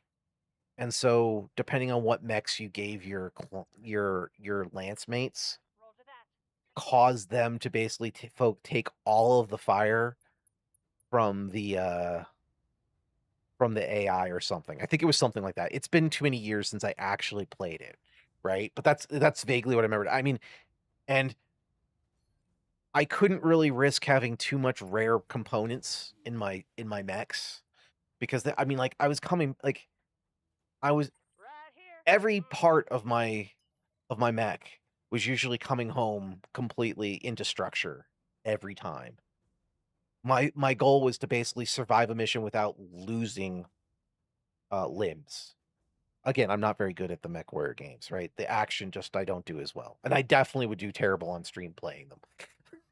Because streamer brain would make it even worse, right? My buddy Jade and I did play a little bit of co-op. I tried to help him a little bit with his campaign when he was playing Mech Warrior Clan. And we had mixed results. We had quite a few boards we had to redo, and then we did better the second time, but they're worth playing. If you love Battletech, which I know you do, same as me, I think you'll enjoy them. Let's move. Give them a spin and tell me what you think. Hopefully the worst of the rough edges of they clearly learned by the time they did clans, but hopefully it's I'm hoping they went back and patched it all up. But it was fun enough to do a campaign for sure. So I think you'll enjoy it. Reporting critical hits. I don't have too much more I can suggest on there other than Commander. check out the Yet Another Mech Labs and go from there. Whether you focus on a campaign or you do the actual story, I don't know if you have to do the story before you unlock that for future playthroughs. I don't know. But I was compelled to play a little bit more, and I did play some as a campaign after I completed the story. So I mean, like, it passed that bar, right? It had replayability for me, at least for a little bit. And then when I realized I was never going to really convince people to really dive in, then I was sad. And I gave up. I moved on. They probably came back to this game after. Anyway. All right, where's the biolab complex? God, I looked. It's to the left. Okay, what is the easiest way? The way that they're coming to sneak up on me. Okay. Got it. No shooting. Just running. Oh, figuring. Okay, so Wait until orders. I told you about my rifle strategy for sniping, right? Taking it. The other option, of course, is if I had something like a hunchback. Right here. Basically, all I would do to avoid killing myself with heat when I was using when I use energy weapons, I basically put all of my energy weapons in one spot, and then I think it's called chain fire, which basically just goes down the list. It fires one, then fires the next one, then fires the next one, then fires the next one. So basically, you don't throw all of your things at once and immediately overcook your mech. right? You're just doing a slow increase in heat as it fires, and then you just let go of the button. So, very, very quick and dirty. What you're talking about doing is similar to your combat doctrine, which I remember we were talking about yesterday, right? You like to do missiles and all the other things, and I know I'm terrible. So I charge forward with the glory of Valhalla and blast things, right? I brought the game mechanics down to my level to make it work. I never said I would. I'm not good at the action version of these ones. Even worse.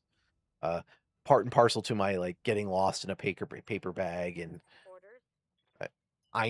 it's one of the reasons why like Dark Souls games have always been so daunting to me.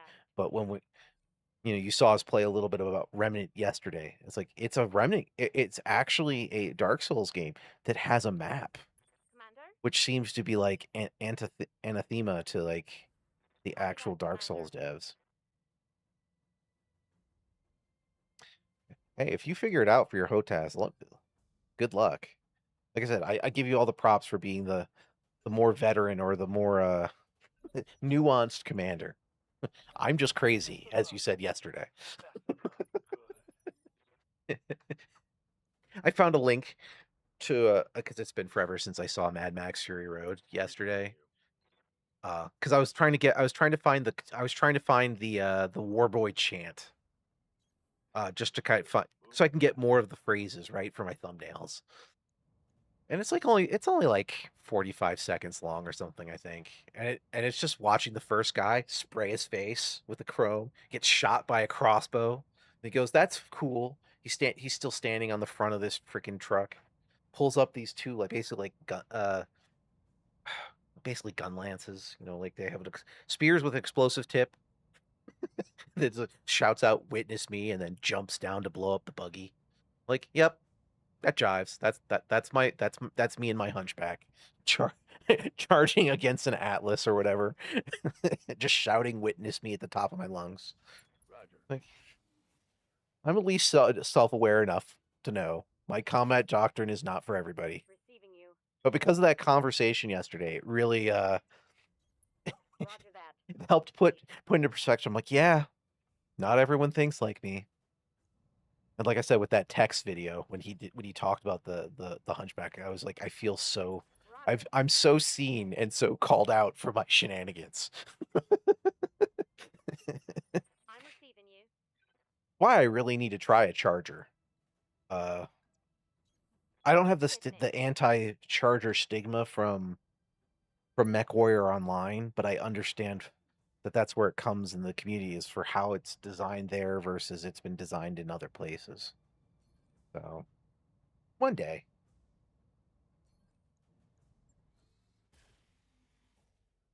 I mean, to be fair, in Battletech, I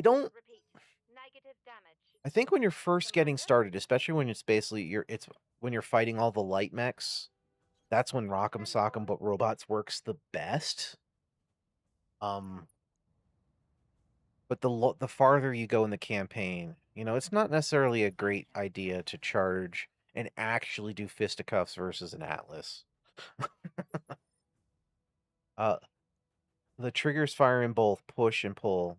There's a thumb and fire button on each stick, so I could map left and right launchers and weapons groups. Smarter thing to do in my own is map Control and Alt to a left-hand button pairing so that you can have modifier pairing so that both Alt trigger fires LRM, Control trigger fires a Gauss, etc. And just finding the fit. Yeah, that all makes sense. That makes perfect sense. Yeah.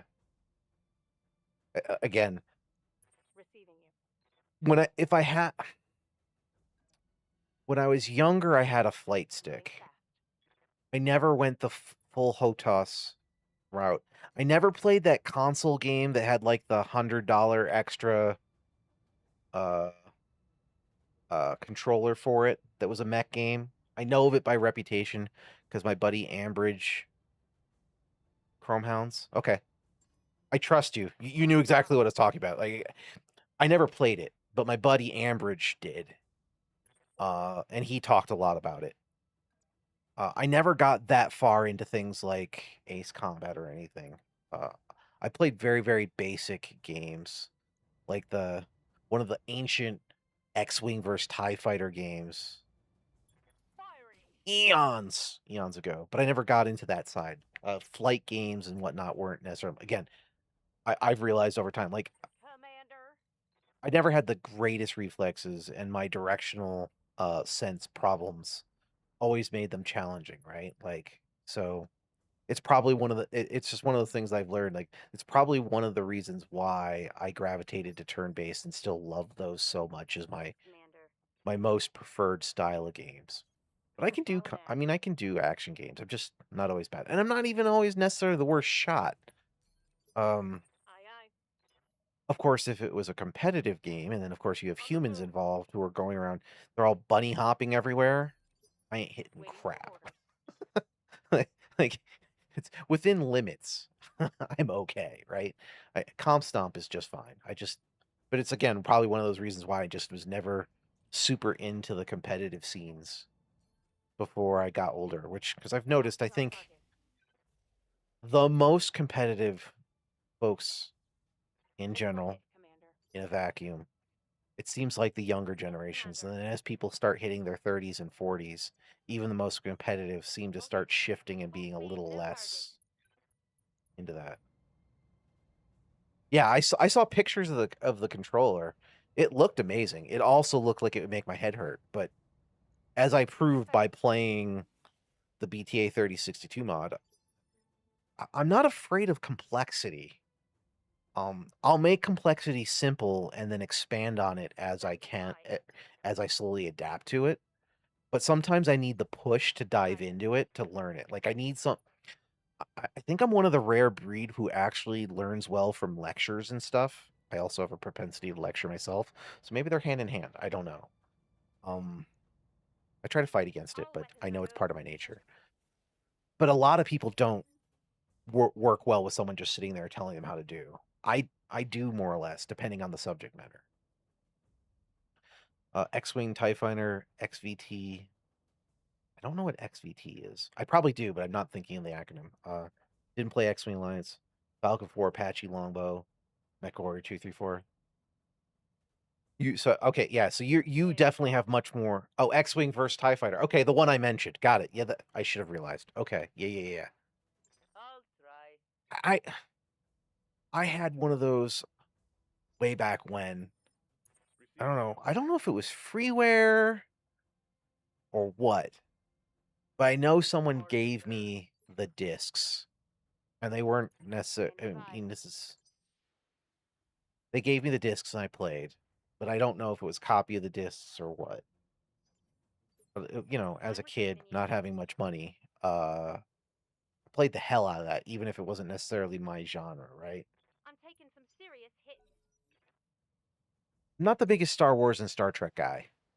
I've always been like, there's cool things in both, and then there's what happened today in today's society where they're both trash as far as I'm concerned. Yeah, 90s burner technology. Yep. I probably played that when probably played some of that stuff when I was a little younger, like the beginning of high school versus the end of high school, or like in middle school for a lot of that stuff. Fun fact, one of my relatives was really deep into the Commodore 64 era. Like, went to conventions and stuff about it, and like randomly somewhere I was in a middle school, like, just I gave me an extra Commodore 64 and like 3 boxes of games, of just floppy disks, and like with nothing else. It was like, good luck, figure it out. And I tried. I got some of the discs to work.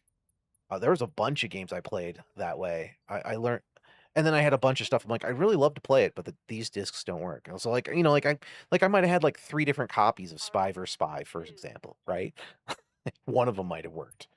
And when I say might have worked, based on my competency as a kid with no direction, I was able to get some to start, and others probably needed like flags set or something, and I had no access That's a kill. to any information materials. I was just left to my own devices. I played a lot of that as a kid too. That was my Waiting for orders. I had a Nintendo, and I had that, and that was I'm kind of like my formative years that got me into gaming. Original X-Wing for DOS was 93, so maybe that's the one I played. I might have had a burned copy of that. That could be right around the time. I mean, that would be close, right? Like I graduated / went to college in 96. So that would be the beginning of high school for me, basically. Or the the earlier part of high school, right? So it matches for time. God, I remember playing this is a crazy old memory unlock. I remember playing one summer way into the night Roger. Full with my speed. buddy Ambridge. Hexen, I think, over dial-up when everyone was asleep. Like we were playing like at like 10 or 12 at night, just trying to be quiet enough that no one yelled at us, playing on our computers, but playing it for like Commander. 8, 12 hours straight. I'm not even I'm not the action shooter guy. Away. Double time. Man, as a kid, you tend to play like I feel like at least back then, you played like every genre until you kind of started homing in on the ones that were like your favorites, right? Like Yep. Final Fantasy Tactics being one of my formative games. I'm always on the lookout for tactics you like go. games. And there's only so many that are great. All right. Uh I say we give we them a played try. tons of tabletop Battletech at his table with our other buddy who was the king of lucky dice. So any dice game was the most On our way, infuriating to double time. play against him in.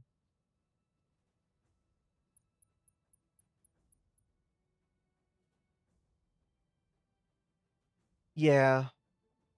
Uh I fortunately my parents, I don't know how this works out, Standing by. but they're both basically almost Luddites, but they both worked in tech. Here we go. So we had we had a home computer that I had access to that I got to play on every so often. Standing by. But between the Commodore 64 and that, I did have access On it. to PC play well earlier than a lot of people. I'm not saying I had tons of games for it, but I did have access to it. So having a CD of something in that era is not unsurprising, but I don't know that it was burned on a CD. I want to say whatever it was, I had floppy disks for it. But again, it could have even been a demo that we played, right? Like this is just it was so long. It's been so long since I just remember playing something like X-Wing versus TIE Fighter or one of those early Star Wars games in that time frame. But past that, I have like no memory, right? Other than playing it. So maybe someone gave me a demo disc or something. It's entirely possible. I make no hard claims with that other than it's a core memory I have of doing something along those lines, but with very little specifics. Commander.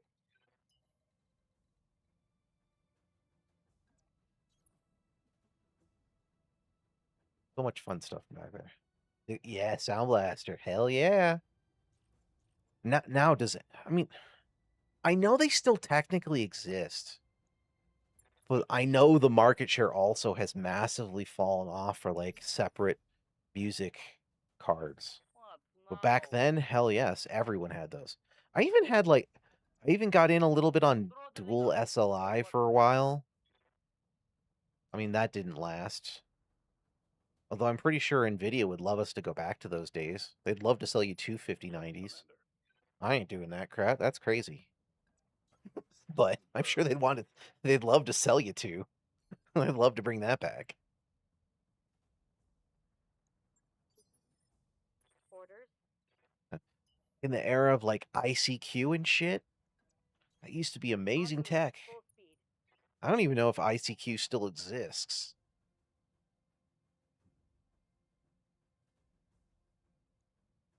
Yeah. I used ICQ a lot in my college years. It's a little older or a little newer. You're right. I'm just thinking of old tech by today's standards, right?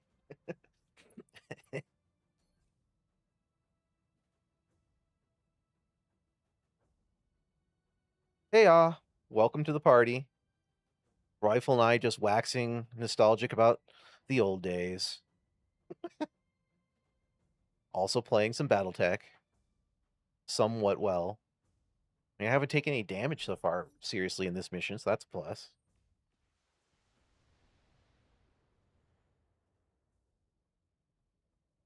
Systems holding. Give 'em everything you've got. Unfortunately, this mission, other than for going for money, is definitely a bust. Is definitely going to be a bust for the actual 7P. But that's fine. You had an 8800 GTX, and then went dual GT 250s in SLI, which exceeded the GTX 280. Yeah, oh god, I do not remember. I do not remember cards. What I do remember is the Pentium eras, the 386, 486, and 586. That stuff is in my memory. Standing by. Here's a random trauma for me. I don't know how it's possible, but my two Luddite parents in tech, whenever my dad would try to do upgrades to our home PC, it didn't matter what he was touching. Copy It could that. be adding in some new memory, replacing a graphics card, whatever it was. Anytime he touched something, we had a hard disk failure. And that crap has so traumatized me to this day. I am so leery of messing with physical hardware because of how many times I saw, like, it didn't even make sense. Like, nothing was touched, but, like, I guess just jostling the hard disk cable caused it to, I don't know, just somehow worse luck. Oh, yeah. The youth coming up today Commander? do not understand how much more difficult it was to do anything. Gotcha. I mean, even the transition from DOS to Windows 95 was a massive advancement forward in what you had to do. Yeah, I made claps happen. I think I hit the tilde. Oh wow, it's a hey, hold on. I'm sorry, I just had to try this. I wonder if that's for my Steam Deck. I'm sorry for that random aside. I've never accidentally done that since I've been live. Okay, don't hit tilde. Brings me up some random sound effect thing. I'll have to look into that later. Yeah, as a kid, I may be nerdy, but I was not necessarily I wasn't the most hardware inclined, and all of those times that we had problems with the computer, On it my just way. scarred Double me. time. Sound effects are unlocked. I do want to put some sound effects on the Steam Deck eventually. Right now, I mostly use it for deafening and undeafening in a in Discord. So like if we have a conversation, but I wanna pull out the from affecting their stream deck. Sorry. I think Zay has a Steam Deck before the prices went crazy. No, this is my Stream Deck. My little fancy toy that I have to play with more and add stuff. But I mean, Full speed. I'd love to get some sound clips as funny things happen on stream. You know, kind of have those on hand to do callbacks and stuff as the community grows. But it's more my usual way of messing with technology, right? I go a little bit by bit. I have it. I've got some basic functionality. I'm getting comfortable with that. Don't think. Don't shoot. Just Get run. used to the technology and then explore more things, right? Same thing I've done in here. Started with the base BattleTech. Firing everything. Then I tried BTS, or I tried What say Bex, we played Bex a head little bit. And I saw what you could do in 3062, but it always scared me because there was so much depth to it. And then someday I finally said, you know, I love this game enough. That does sound really cool. I really should figure out how to play it. And then I went in and got my ass kicked and realized sprinting around is awesome. And I slowly learned, right? And now I'm comfortable with 3062. Rogue Tech still I'm a little leery of, but also I don't feel an overwhelming need because I don't know that it adds that much more that I care about, considering how much depth BTA 3062 has. So I've stuck with this, What's up, boss? right? But yeah, I am technical, but I am not the most technical, right? I have the capacity to understand, but I rely on other people who are much smarter or technical oriented than me, and I ask them a lot of questions, and then they tell me stuff, and then I slowly learn. That's my real life technical doctrine, right? I'm here. I just find it funny. I've got a sad trombone at my fingertips that I had no idea existed. That's kind of hilarious. Would have been useful to use occasionally. I'll have to see where what else it's compatible with. Science. Quick stepping it. Body of Lies. I recognize the movie, and I'm pretty sure I've seen it, but that was a long time ago. Target Good locked. quote though.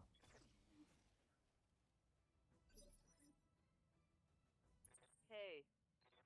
I have a lot of quotes ringing around my head Hey, for a lot of different stuff. Commander.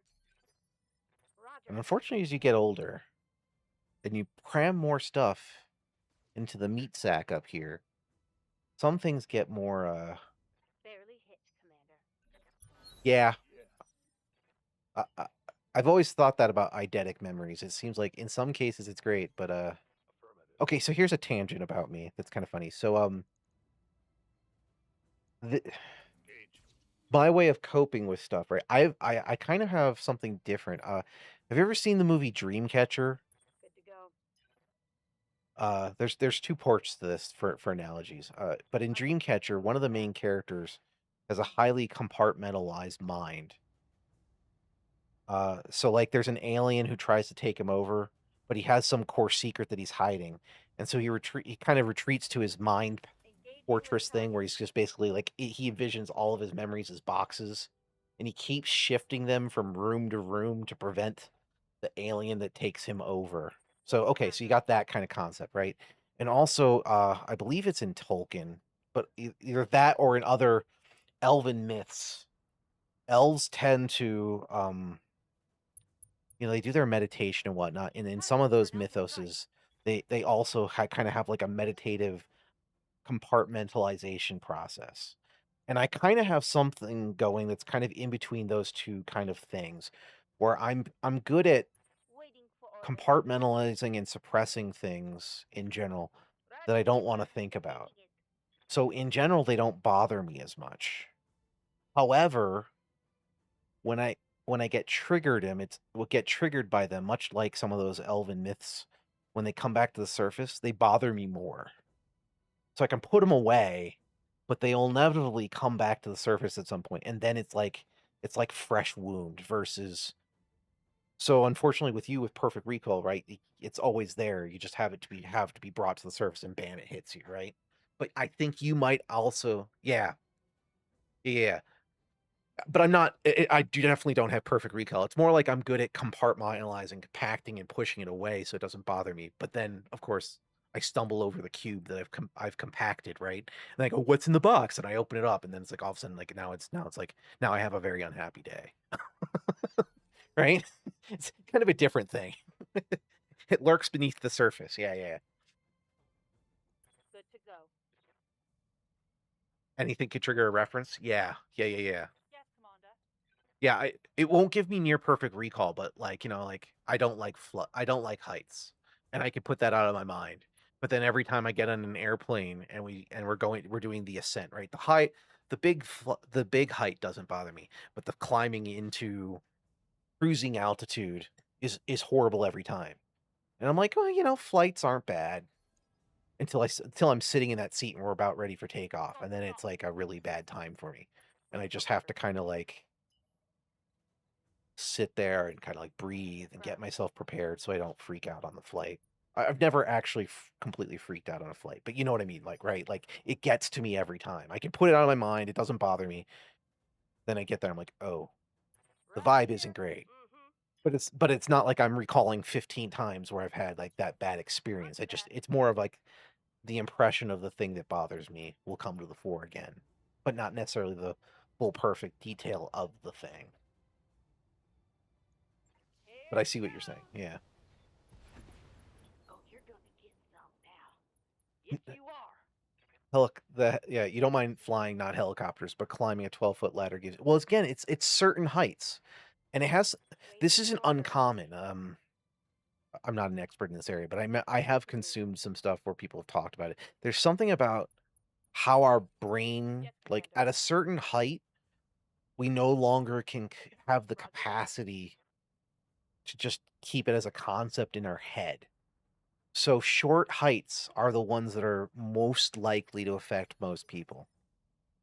A ladder will bother me, but for me, it's more like that ascent into cruising altitude that bothers me more. But I will be nervous on a ladder, so I'm right there with you. Yeah, I need to go down. Okay. I've consumed a lot of random factoids in my life. But as with anything I refer to, when I can, I'll try to tell you who and where. I'm an amateur writer, so I like to cite my sources. Like, right? Like, I don't want anyone to take anything I say as gospel. God, I do not want to be a prophet by any means. I feel like that's something that needs to be said in today's cult of celebrityism, you know? But part of being well read or trying to look into things that interest you, I can fall down rabbit holes when a topic interests me about random crap. Like I mentioned, I think yesterday, of taking 400 level Viking history and medieval history as my gen ed requirement for history classes in college. Why did I do that? Because I like history. It was a pain. It didn't serve me well. I did so much work in those freaking classes. My little Belgium professor was absolutely amazing. I love that dude. Those are fantastic classes. There was a great cohort of people that hung out. We weren't quite like Dead Poets Society, but there was a small. It was my dumbass and a bunch of history majors who all hung out with him in office hours. It was a great time. Let's see. I recently went to the Grand Canyon and it messes with you. Yeah. Oh yeah. Going to the Empire State Building as a kid and going to the top or the Liberty statue. And going up towards the torch. There were times when you could go up there. Sometimes you couldn't quite go all the way up because of renovations and stuff. But anyway, going to Ellis Island and that stuff.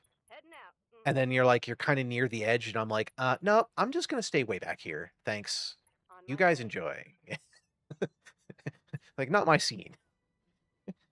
Wasn't exactly traumatic, but I was definitely very nervous having to go through both those things. And of course, if you're with a bunch of people who don't have any issues with heights, like, what's the problem? Like, do you not understand latent issues?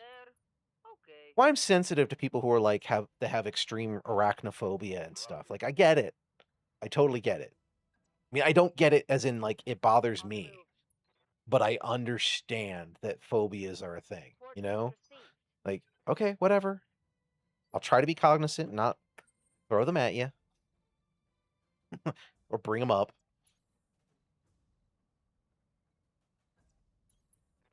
We all take different different paths on this crazy thing called life, right?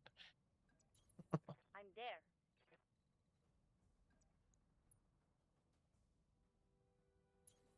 Move order received. Roll to that.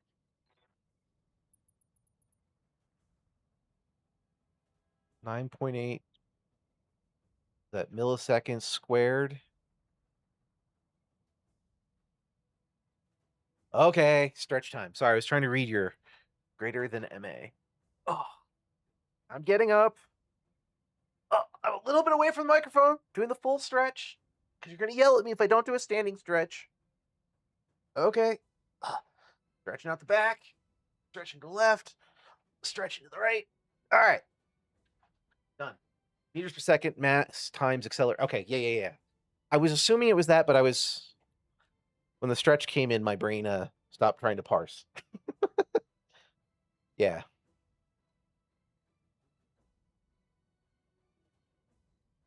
Yes, I agree with the sentiment. Moving. Mm-hmm.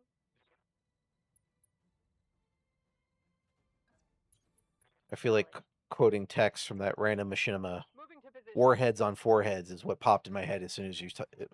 from reading that, though. In the end, I'm just a dumbass. I'm just a dumbass war boy in my munchback. Some of us are affected by gravity more than others. Yeah, true. Copy. But I also told you where my brain went when I read it. Affirmative.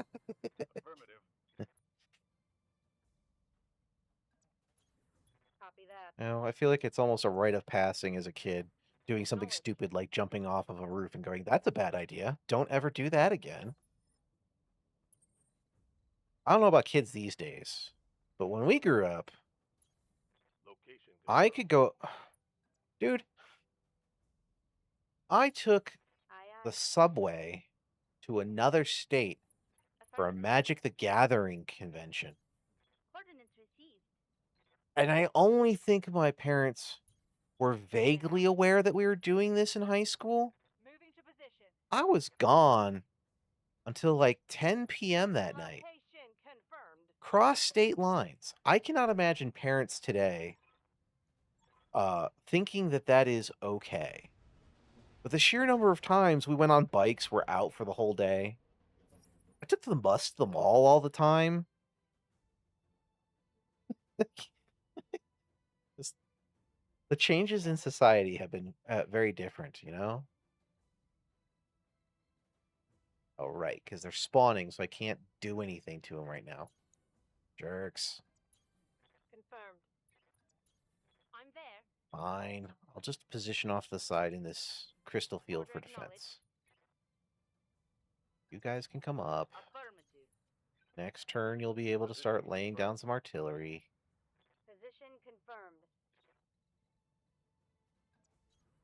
Confirmed. Give them everything you've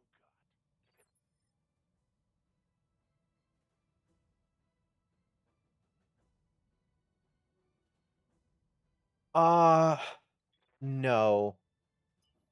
I grew up in Jersey, and there's great connections to New York City for the subway back and forth.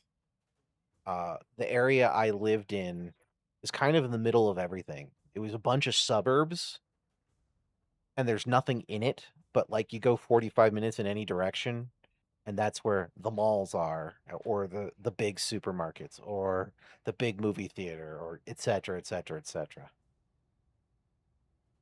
So, I mean, I guess you could call New Jersey a small state. I mean, it's not like Delaware or Rhode Island. It just has the proxy of being a small state full of crap tons of suburbs. But if you go from the Jersey shore, you could take the ferries over to New York City. You could take or you could take the subways, the rail lines. Yeah. Because so many people, like some people live upstate.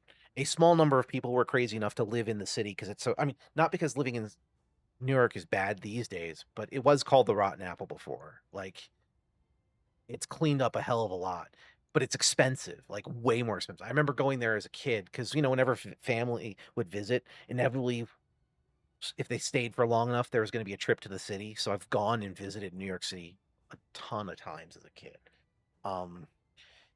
And like I just remember going past some type of outlet store or something and seeing a pair of Nikes in the store, and like in the 80s and 90s, and it's like $120 for a pair of shoes that were probably like $40 locally.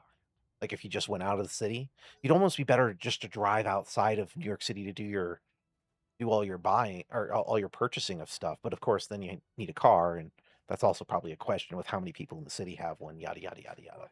Anyway. Yeah, it wasn't so much as going to urban centers. It was just how the area near where I lived was designed. It's like it literally was all just housing. Speed, no target. I mean, there was a very small foods supermarket nearby, but if you wanted something more remotely non-generic. You'd want to go to you'd want to go to a different place. There are convenience stores, sure, but again, later on, closer to high school, I think a movie theater came in that was like 20, 30 minutes away versus 45. But the mall was at least 45-minute drive, Target lock on depending enemy on the position. day. Oh, no worries, man. I appreciate you hanging out. Go do your thing. I'll go back to focusing and trying to actually finish this mission. We've been just chatting, so I haven't been going necessarily the fastest because we've been having a good conversation. So now, let's get it done. Take this.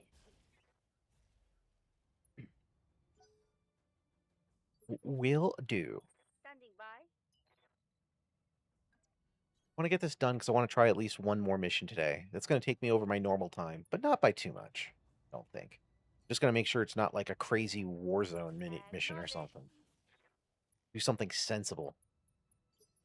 Receiving you. Roger, full speed. I'm just happy to finally have a beeline on, like, okay, I kind of know who I need to start targeting to try to go for one of these 7Ps. Commander. So if I could just get one, I'll be happy. I'd love more. But if I can hone in on the source, this will be fantastic for future campaigns. And then maybe I can kind of just devote a little bit of time of doing some missions around these areas back and forth in the hopes of acquiring a couple. Because once I find one, and I nail it down, it's much easier to confirm, okay, these are kind of the ramifications, the type of missions, etc., that do it. It's just not well. Oh, now I'm Unfortunately, I had to rely on AI because there's not a lot of explicit resources for what I'm looking for. double time. Let's go. The BTA wiki is fantastic. Don't get me wrong, Lockdown rear but it armor. doesn't have. Some stuff is harder to parse or to find or whatever. So I do what I can. Copy that. I do know that I have fought Merrick before. It was Merrick or Compel in the space I was in, which would make sense because they both fight each other nonstop. Firing a full So I salvo. know roughly their territories were a place that I have gotten a 7P before. And I know that it needs to be missions between realistically 2.5 stars and 3.5 stars, because that's your best bet for having median mechs being fielded by the Op 4. The hard part was the other specifics of what type of factions explicitly. One thing I found, which backs up previous vague memories from one of the last times I played eons ago, and by eons I mean like over a year, 10-4. was that it seems like certain sub factions of Merrick, some of their contractors Acknowledged. can do it. So it's not as simple as just like any Merrick mission will do it. Failed to connect. I'm here. So we make it work. If I have to go whole hog fighting Merrick, I will, but I'd rather not because I don't want to potentially jeopardize my prices at Kalidasa Ford World. Though I suppose if Steiner invades Kalidasa, I could support their invasion, turn it to the Lyrans, Steiner, and then I wouldn't have to worry about Merrick at all, and then I could just go beat the crap out of them. But I also don't like. I like to limit the number of factions that absolutely hate me, and that's why I've pulled back from fighting Clan Novacat, because apparently Clan Novacat likes giving out missions to non-clanners. Commander. So I'm keeping them friendly with me while basically fighting all the other clan factions. Waiting for orders. Because I need those good tasty clan gubbins to shove in all of my my wonderful inner sphere mechs. As as my army grows.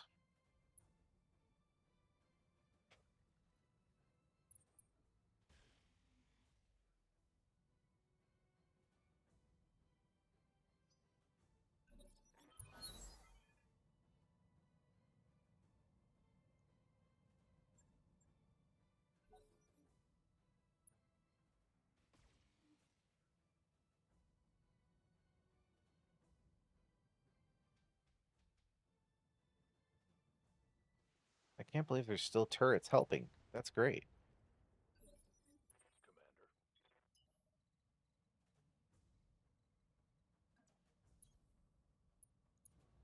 Either way, we push forward to finish this mission. Firing. Receiving you. We're getting there. On the move. Full speed. Aye, aye. It's go time. That hit something good. I'm receiving you.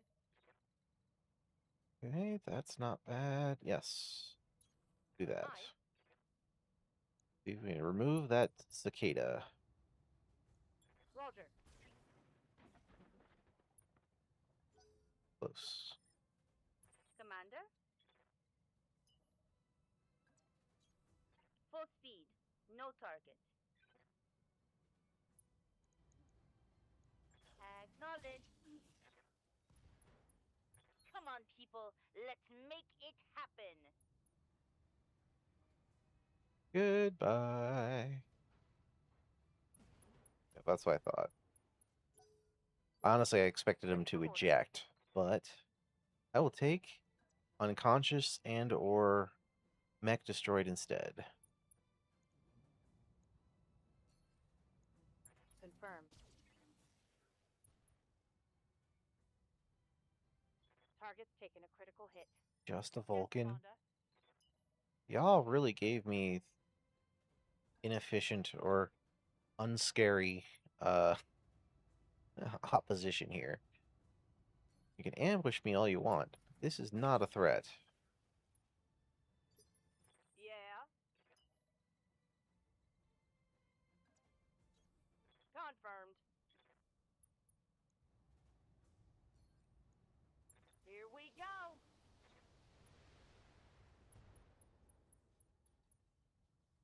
I think I just hit on something. Ready for orders. You did hit on something. Going Did a nice full crit throttle. fish in there. Okay. Firing at enemy 6. Hopefully, we can take you out shortly. Oh, it's Not on yet. now. We're close. Solid connection on that one. Aye, aye. That's fine. This should be the finish of this base. Then the question is there one more, or is this the end? These missions tend to have 2-3 bases that you run to, so Take that. done. All right, that Mission was it. Successful. Fantastic.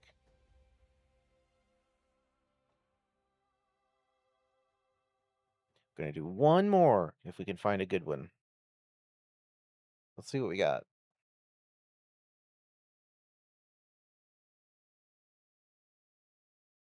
Uh,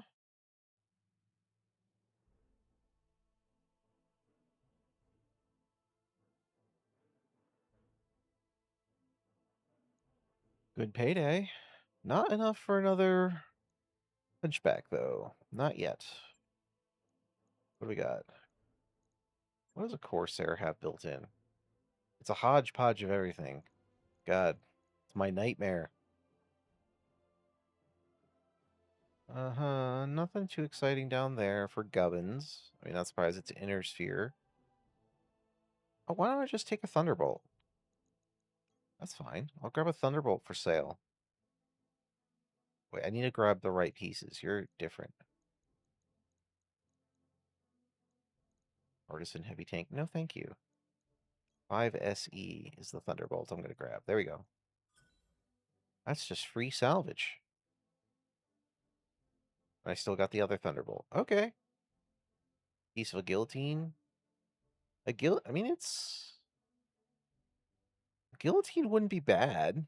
an energy boat. Although I think what I really want is, like I said, if I'm going to do it for science, I want like a heavier assault heavy missile boat. I'll have to figure out where I can.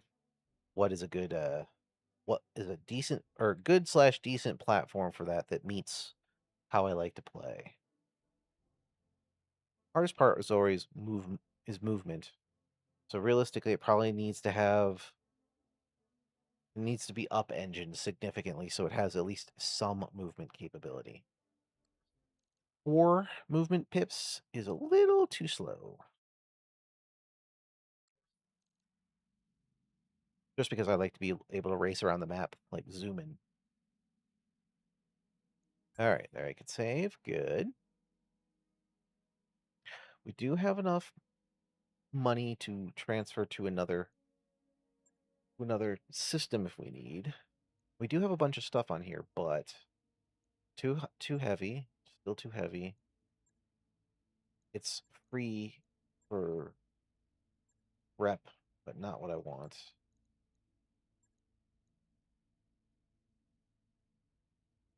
Realistically, I can afford to lose some Merrick rep.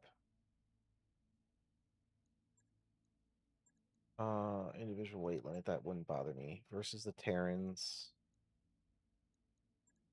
Who are you against? The Free Worlds? Sure, we'll risk this one. This will be our final battle of the day. What we'll do. I have plenty of Merrick friendship. I can afford to punch them a few times and then go back and forth. After this mission, I will need to go find another spot that has Comstar presence in Lyran territory at a 3-star rank. See what we can find.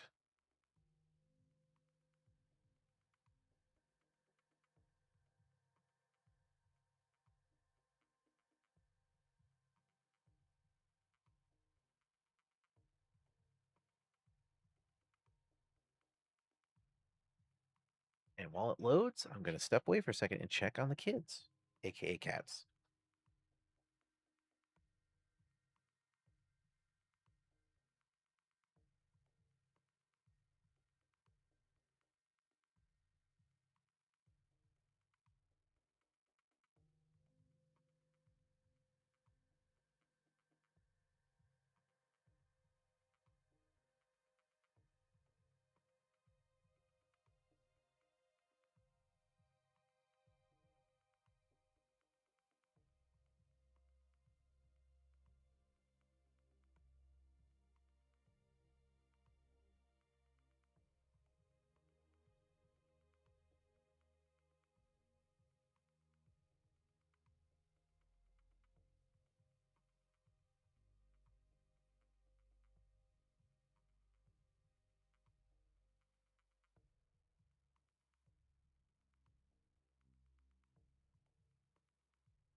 I'm back.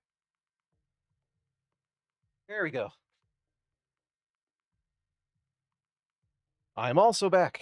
It took a little longer because I was able to coax the lion into having some food. It was always a good thing. See, Rifleman, you had to Command help a interface staff member initiated. Heads up, Commander. bring back their Found hostile laptop, and now you got to contacts try to en route. reinstall the OS because something is very broke. Uh-oh. Well, I will presume it's a Windows because the age-old mantra of reboot, reboot, reinstall sounds to be full in effect. Oh, Mac. Okay. I used a Mac at work for many years. I actually really like them as work devices, but I don't know I don't know the OS and stuff as well. Standing by. I mean, I'm not a hardcore Windows and or Mac fanboy on either side of the On my way. fence. Double time. I really like, but what I really liked about Macs was the different workspaces. Waiting for orders. So in work, it was really nice to have different, basically with their gestures. I really enjoyed flipping between like the different workspaces, so I could keep like, oh, this is where I've got like my notes for meetings and blah blah blah blah blah, just to keep it more delineated, help me focus better. Roger, Skipper. So I'm at least a Beginning. little bit understandable about Mac, but I don't know all the quirks, right? Commander? I mean, any gamer is well familiar with Windows, since it's been the preeminent gaming platform for many, many years. I know that thanks Yes, to Commander. Steam, we're starting to see some nice, with them using Proton and On my way. Double I time. can't remember what the other emulation thing is that's been part of the Steam Deck, which has been kind of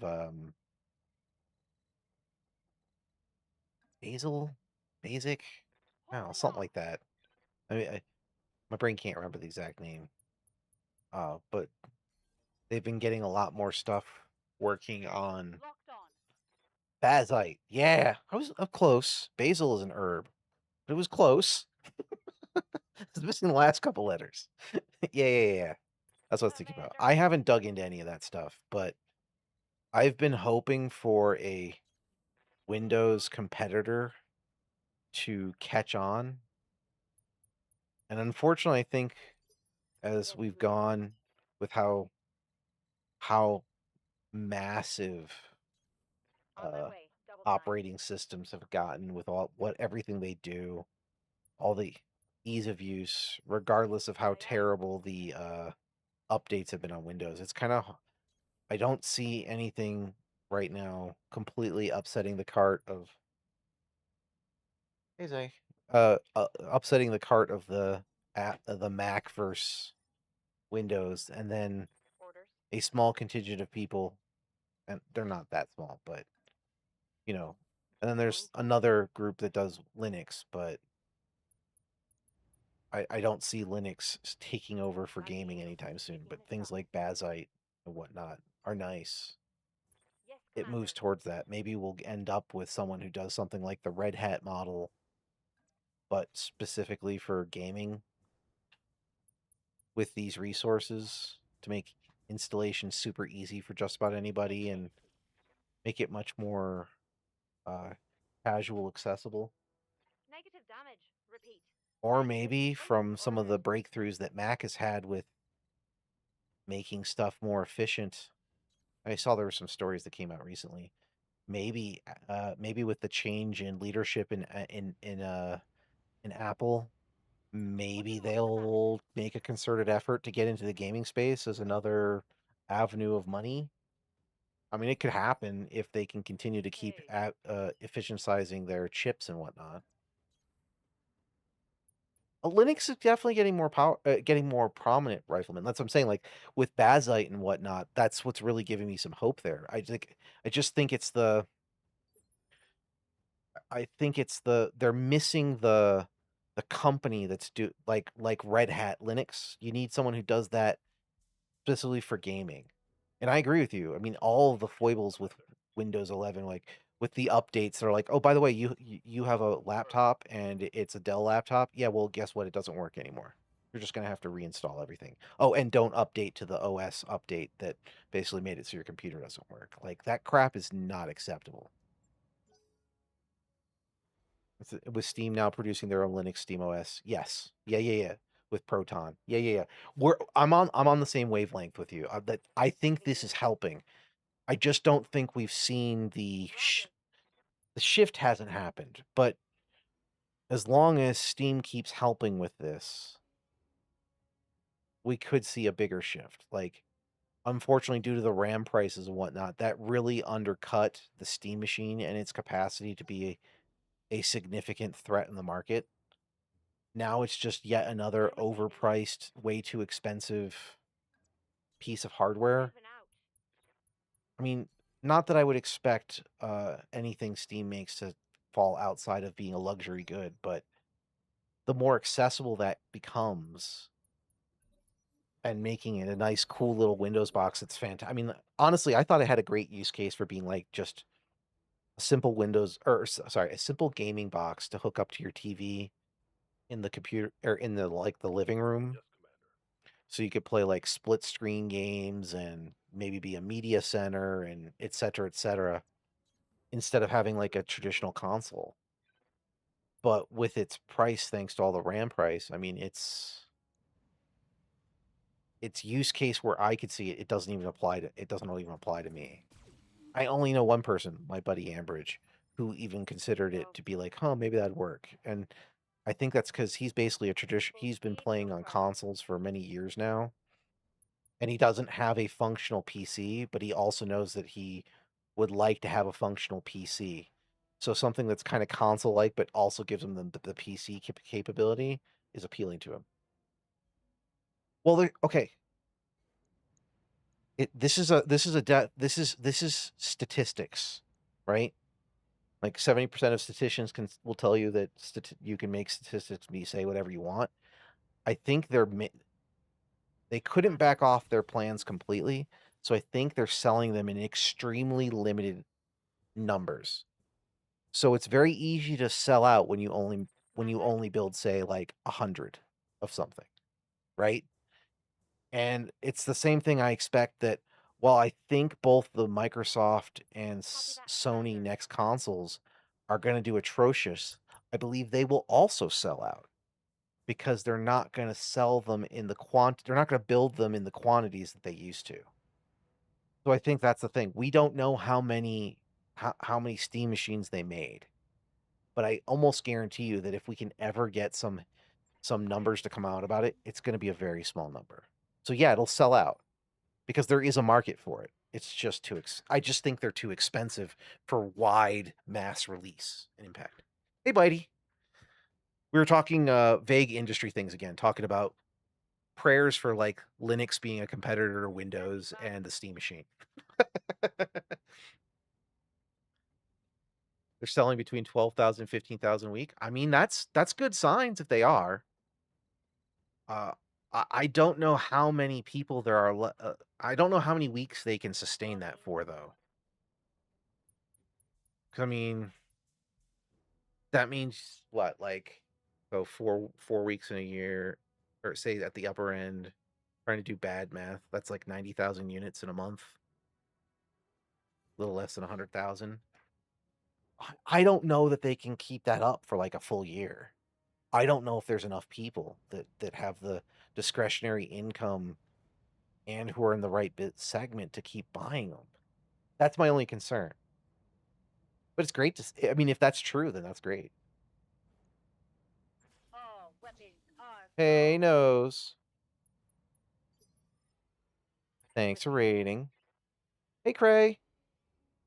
Yes, Commander. Thanks for joining us. I am not playing the worst I've ever played on Battletech. But we are technically playing Battletech here. We've been talking about the Steam machine and Linux more than with the game in the background. Waiting for orders. Just wait when the new consoles come out. A lot more people will be. Well, I agree. But this is the challenge, though. It's like there was an estimate. I don't remember who. I don't remember who said it, Affirmative. but one of those industry people said that, and this was like in the last month. Oh my god! Did the sensor lock instead of attacking? Oh well, whatever. It's an oopsie. Yeah. They basically said that that they were pretty sure that the component cost for the new Sony machine, like as of last month, or the month before, was up to like over $900 just for the components. That's pre-building, which guarantees that if things stayed the same as they are right now, which they're not, it's just going to keep getting more expensive. That means that it's likely to sell it at least $1,500, and at that price, to your point, obviously you're basically in you're basically in Knowledge. low end hardware for PC at that point. And if you have that much money, Yes, Commander. but you're value conscious and all this stuff, I guarantee those people are going to be like, no, I'm going to go buy a PC instead. I'm just going to break. I mean, especially with how many people are pissed off at Sony for basically making it clear they're going all digital. Ready for orders. I'm not the physical hardware guy. I've accepted, and my cat or library is on Steam, so it's digital, so I'm not that guy. But Copy that. there's a lot of anger in that movement, and some segment of those people will not stay with Sony I'm here. and upgrade because of principle. It'll be, I mean, that'll be small. I mean, not many people boycott and actually seriously boycott. They say it and then they don't do it.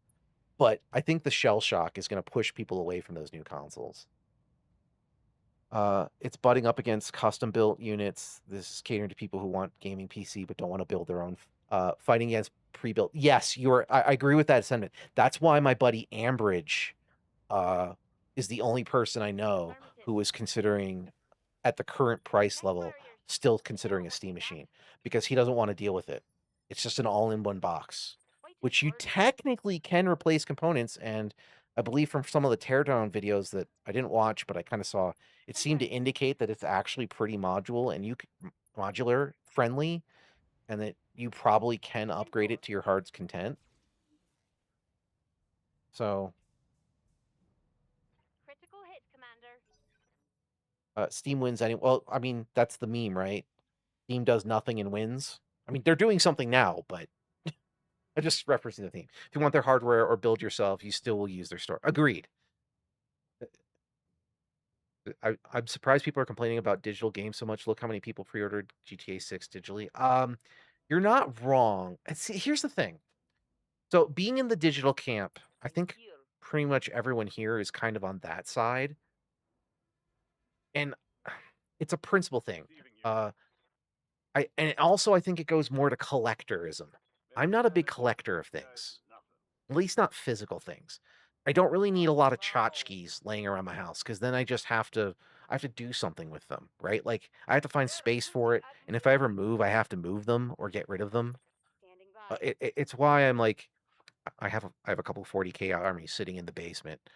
I haven't thrown them out because like I have a lot of attachment to building them. I want them to go to a good home, right? But I haven't. I haven't found a friend who's like, yeah, I'll take those off your hand, because then it's sitting in their basement. So, but blah blah blah. But I think those people who have the actual collector itch and are gamers. That's kind of like that Venn diagram of people who are like really into physical. And then you have the minor outliers, like folks in the military, like say people who work on the nuclear subs. They're away from, like, they don't have a network connection for 45 days at a time or whatever, right? While they're underwater. So they need something physical. So it needs to be loaded on the thing. Like, I'm sympathetic to these things, but it's also a use case. In general, society has moved on, right? Most people are okay with digital ownership. Okay, I will hydrate. Oh, thank you. I got my goal. Well, thank you.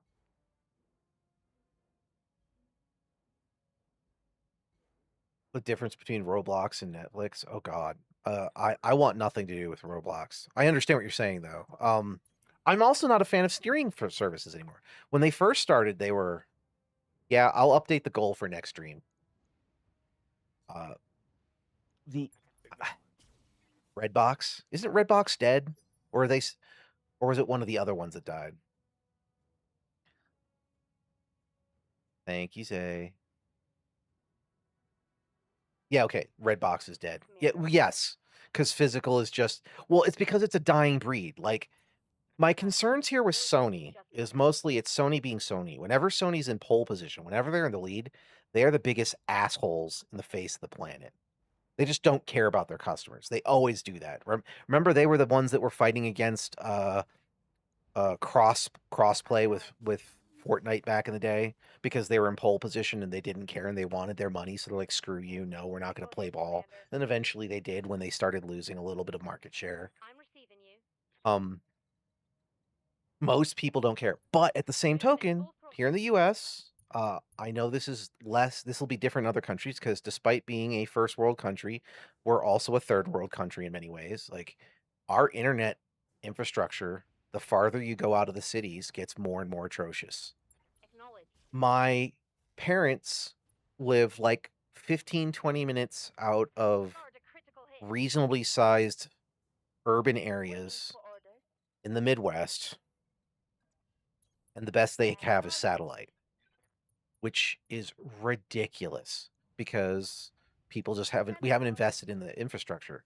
So I can understand people that are in more rural areas having a problem with downloading games. But the problem is that, as I believe someone said earlier, we've had and things are scrolling faster than I'm used to. Thank you everybody for chatting.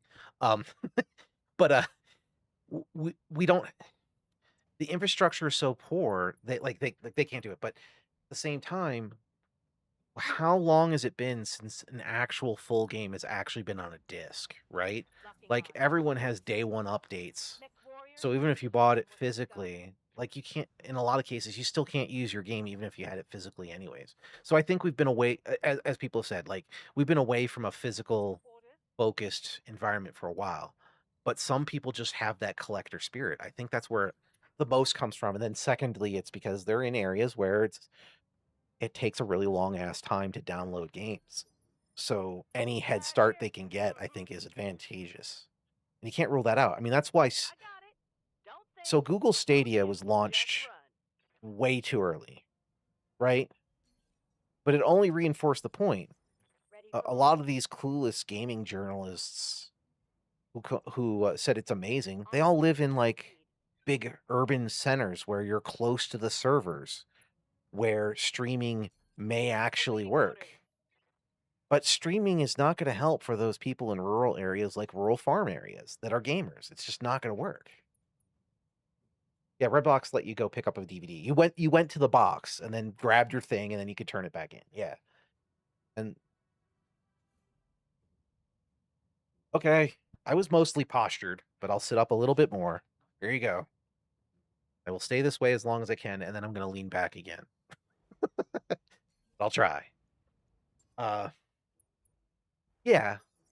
And Netflix was more convenient. And streaming services were great until we got to the point where there was 100 of them. And I love Red Letter Media. They've done multiple videos on this topic, like just going over like, did you know this random thing released? No, never heard of it. Why? Because it's on one random streaming service. Like, if you like horror stuff, you better be involved with Shudder, or you're just not seeing a large portion of horror media that's being released these days. It's just, but how many streaming services is the average person tolerating at this point? I'm seeing a contraction in the market. Like I had Netflix. We had Netflix for like 18 years or something, I think. And we only recently cut it off. We've cut off basically everything other than YouTube Premium, so we don't get ads. I just don't have access, or I just have cut off all the other ones because for the amount of time I was actively, or well, we all were actively watching these things. It wasn't worth the price. Hey Zay. I don't Just know. hopping in real quick and saying hi. Hey, hey. What's up, boss? I'm running through I this sent you meet. a whole What's that? I was just saying I sent you a whole bunch of messages. I figured it out. It was Nose's fault. Oh. Did you send me stuff on Discord? Whispers, but you're fine. Gotta Oh. go. Okay. Have a I good stream. apologize. Thank you. Hi, guys. I didn't get those notifications. I apologize. I see it up there. I just didn't see Standing it by. till now because we've been so talking. But Netflix is definitely not as good. Well, yeah, because you know what their model is right now, right? Right? The whole second screen experience, which in general I don't think is a bad idea, but their design of it has ruined the style of movies they've done. I think Leonardo DiCaprio has talked about this. A bunch of different actors have talked about it. Their premise is it's something that you put on the side in your second screen while you're doing something else, which in its general, that's how I consume media. I listen to lots of podcasts while I'm editing or whatever else. I can't do it while I'm streaming, obviously, right? But like I Mission second 12. stream as a second screen as a concept isn't a bad idea, but their implementation is, well, that means everything, all the plot has to be regurgitated like every 5 minutes in a movie, and that's terrible. A proper second screening experience means it's something that's casual, but you're not paying attention to it 100%, but it's there. You look over when you get interested, you engage, and then you turn away. So you miss some things, Bracing right? for impact. But you overall are following the flow, but you don't necessarily need to be 100% focused on every little bit. Rifleman said, Charter, Crunchyroll, AZ Prime, oh, Amazon Prime yet, Netflix, HBO Max, Paramount, Disney. But with you also had Hulu, but I think Hulu's now part of Disney. Yeah. Everything has unique content, right? And they're not all and despite the fact that they all have unique content, there's too many of them, which by nature decreases their value. But instead of decreasing Coordinates the price only goes up. Yeah, so if you wanted to see everything, you have to subscribe to a dozen services. It's well, that's why we're in the era of cable 2.0. We talked about this a little bit yesterday, aye. but because they're so expensive, uh, the cable companies now are making deals with all of these streaming services, and just like in the old days of cable 1.0, you can now get packages, or they're moving in this direction. Comcast is probably the first person that's moving the fastest in this. The others I can't tell you exactly.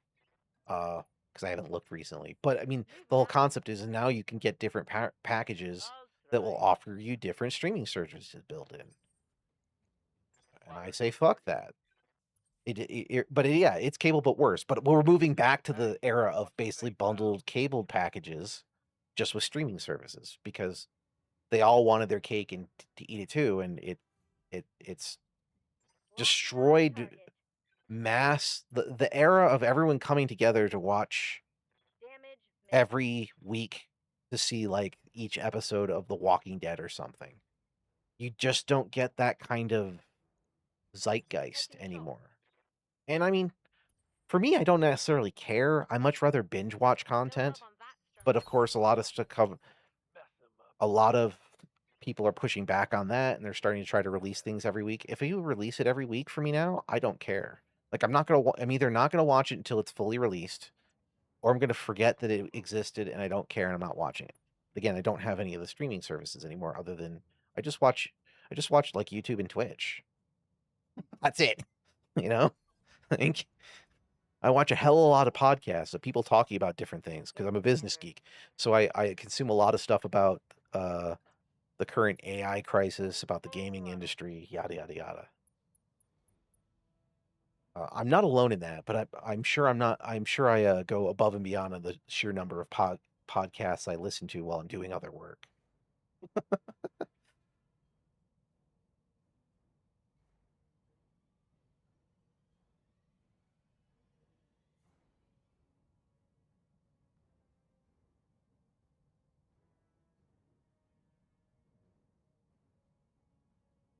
Oh, I see what Zay said. I'm sorry, I only saw it now. I apologize. All right, moving on. Let's get this done. Oh, I'm here. these are the many of the challenges we have, and why I keep saying we're living in a late stage Alright, capitalist let's do. dystopia, unfortunately. I mean, yeah, well, yeah, piracy is absolutely on the rise, and it's going to keep happening. Hollywood. Well, here's another fun aspect of it from what I've seen from like conversations with red letter media and whatnot, right? Like when you rent a video on Amazon Prime, you're very likely to get it in some awful aspect like 720p. Now, I'm not a video or audio file by any means, but even I could tell the difference between 480p and 1080p. Whereas if you go Up, boss. acquire it on one of the random torrent sites or whatever, Double I mean, time. yes, there's some Let's risk go. of malware and whatever, but you probably can get it in 4K even if you wanted, which the streaming services aren't going to offer you because that's expensive. So, as we talked about earlier this week, right? Like, I maintain that piracy is a service issue, and Hollywood and AAA industry are moving in a direction of being inconvenient and too expensive, which is going to lead people to pirate because that's the more convenient option. And the rifleman said, in my opinion, we're entering the AI media phase. Movies are bomb after bomb. TV shows don't have the reception, largely because we've seen it all before. AI is going to offer you the ability to generate shorts or stories that cater to you. Well, they're going to offer you, but the tech God isn't bless there you. yet for it to do it itself and to do it well. We're still not there. Affirmative. As a AI critic, but also Here you seeing go. some value in it. So like I love Dungeon Crawler Carl. And there's this channel called, I think it's called Make Believe Man, who is clearly using some of those AI tools to build out the scenes for his music videos. Hey, thanks, Nose. Thank you for giving Rifleman a sub. Since he was a gentleman and a scholar yesterday, that is a fantastic and appreciated measure. Thank you. Yeah, AI is, let's say, Commander. LLMs and and all of these AI tools are getting Roger better, that. but they're not there yet for those type of things. Rifleman, how dare you, sir? Well, you don't like someone being nice to you? Come on, Affirmative. you've been fantastic. Uh-oh, Bitey said he lost progress in his flashpoint. The game crashed. I hate when that happens. Commander. An eye for an eye, mech for a mech, something On my like that, way. right? I've got a sensor lock. We'll get there, but Standing by. also, Zay found this guy called, I think it's called Wicked Enforce. AI, who, if you are a Star Trek nerd, he did this music video Yes, Commander. all about Data being emo, about how he's sad because he can't feel emotions. That's the Tin Man. Yes, you've seen it. Yeah, yeah, yeah. And he has all these scenes that he set up. Like, I love the fact that Janeway, in every scene she's in, she's smoking. I just think that's hilarious and so appropriate. Yeah, it's using AI, but it's someone who knows what they're doing, knows the subject matter, and is able to make something. Masterpiece of misery. Okay. The Jokers. Okay. I'll take a look for that after stream. That's what I'm saying. Like, there's these channels that have done these things. Luke Stevens does cheesy AI songs. My favorite one is the one where he basically just calls out Herman Holtz constantly because it was just after they closed Blue Point Studio. But like, if you have someone who's halfway competent in the genre, a halfway decent lyric writer or whatever, these tools can give them the push to realize a vision that they couldn't necessarily do on their own. Or, I mean, you can't monetize that type of stuff, right? Because it's all obviously, I mean, you're drowning in copyright. But for a fan just trying to do a fan project, you can make something like every person who is adjacent and likes Star Trek, even my dad, who's seen Tin Man, has loved that thing. It's amazing. And Commander. so, I mean, like, these And as the tools mature, it's only gonna get better. The problem is the second half of that hellscape, which is the obnoxious videos of people making overweight people jump off a boat and tip it over, right? It didn't happen. It's not real. I hate that shit. It's bullshit. But, like, and the fear of all of these greedy companies going, like, they're believing the hype of, "Yeah, we'll be able to fire everybody. AI will do everybody's job." No, it won't. I mean, it'll make a product, but it's not a product that anyone's gonna pay for. That's kind of the era we're going to, right? And a lot of industries are gonna have a lot of significant big companies suffer a lot of consequences for very stupid Good warning. choices Minimal damage. related to these things. But then you're gonna have these cool people like the Wicked AI and Make Believe Man who are gonna release some products that are really great. And then if they can combine it with partnering with someone where they can do some original IP, but with their capability of manipulating these tools, all of a sudden you're gonna see some really cool shit coming out of that. But it's gonna come on the side of a lot of bullshit, like the sheer number of releases that are coming on Steam now, right? And the fact that so much of it is Orders. getting labeled AI. If it wasn't for Steam basically saying, no, Hauling ass. our customers deserve to know, and you will put that AI label on your thing. And by nature, and and because of current society not liking AI very much, it's not going to sell worth shit. Axnor and CBS part. Oh, if you haven't seen it, watch New Trek's Dead by Wicked AI. I mean, I haven't looked at his channel in a while. I went down a rabbit hole after Zay found Tin Man I saw, so that's probably newer. I'll go take a look. Commander. I mean, New Trek is dead. Starfleet Academy is atrocious. Jaden and I did a 15-minute tangent talking about New Trek and new Star Wars during our discussion of I don't remember. It was the first podcast I did on the channel. Roger that. Anyway, Orders we or confirmed. maybe it was the second one. We did a side tangent. It was fun. Commander. Kurtzman Trek is absolute garbage, so he's definitely got some good fodder to me. I'll take a look though. New Trek is dead. Got it. Firing all weapons.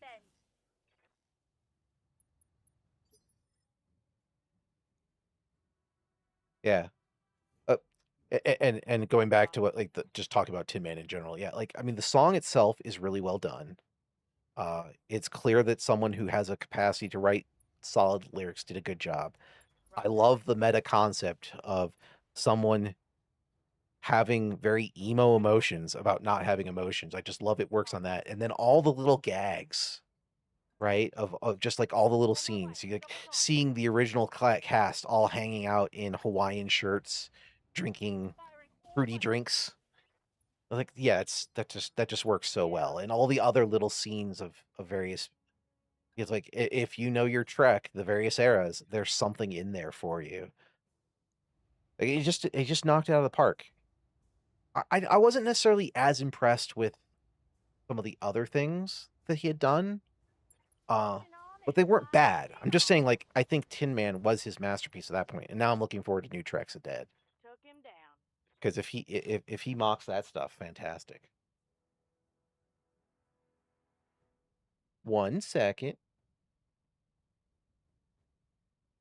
Okay.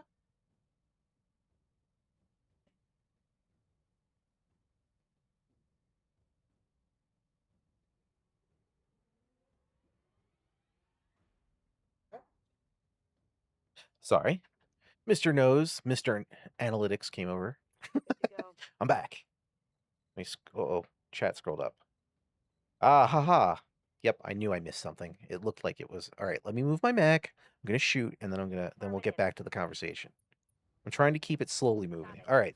So, but yeah, AI is going to enable you to make almost anything. Where I see happening is you subscribe to Sony AI service and say Marvel AI service. Now you can ask the AI to make a Spider-Man Thor movie. I mean, long term, Bye. these type of things are definitely possible. The hard part is going to be, I mean, if it's a Sony specific thing, so they have that, yeah, being able to source the IPs. It's IP frontier is the challenge, right? Copy that. Uh, The big outlier is going to be what does China do, since they don't give a shit about IP, but they are trying to integrate more with the rest of the world to make profit. So that's going to be the wild card there. IP law is going to have a massive challenge with the rise of of AI for sure. Might ask you for some ideas. Well, I mean that's to just shape the story, absolutely. And so this is my thing, right? Engaging. We talked about Sword Art Online before. We mentioned Log Horizon. We mentioned these type of Yes, Commander. shows in the past.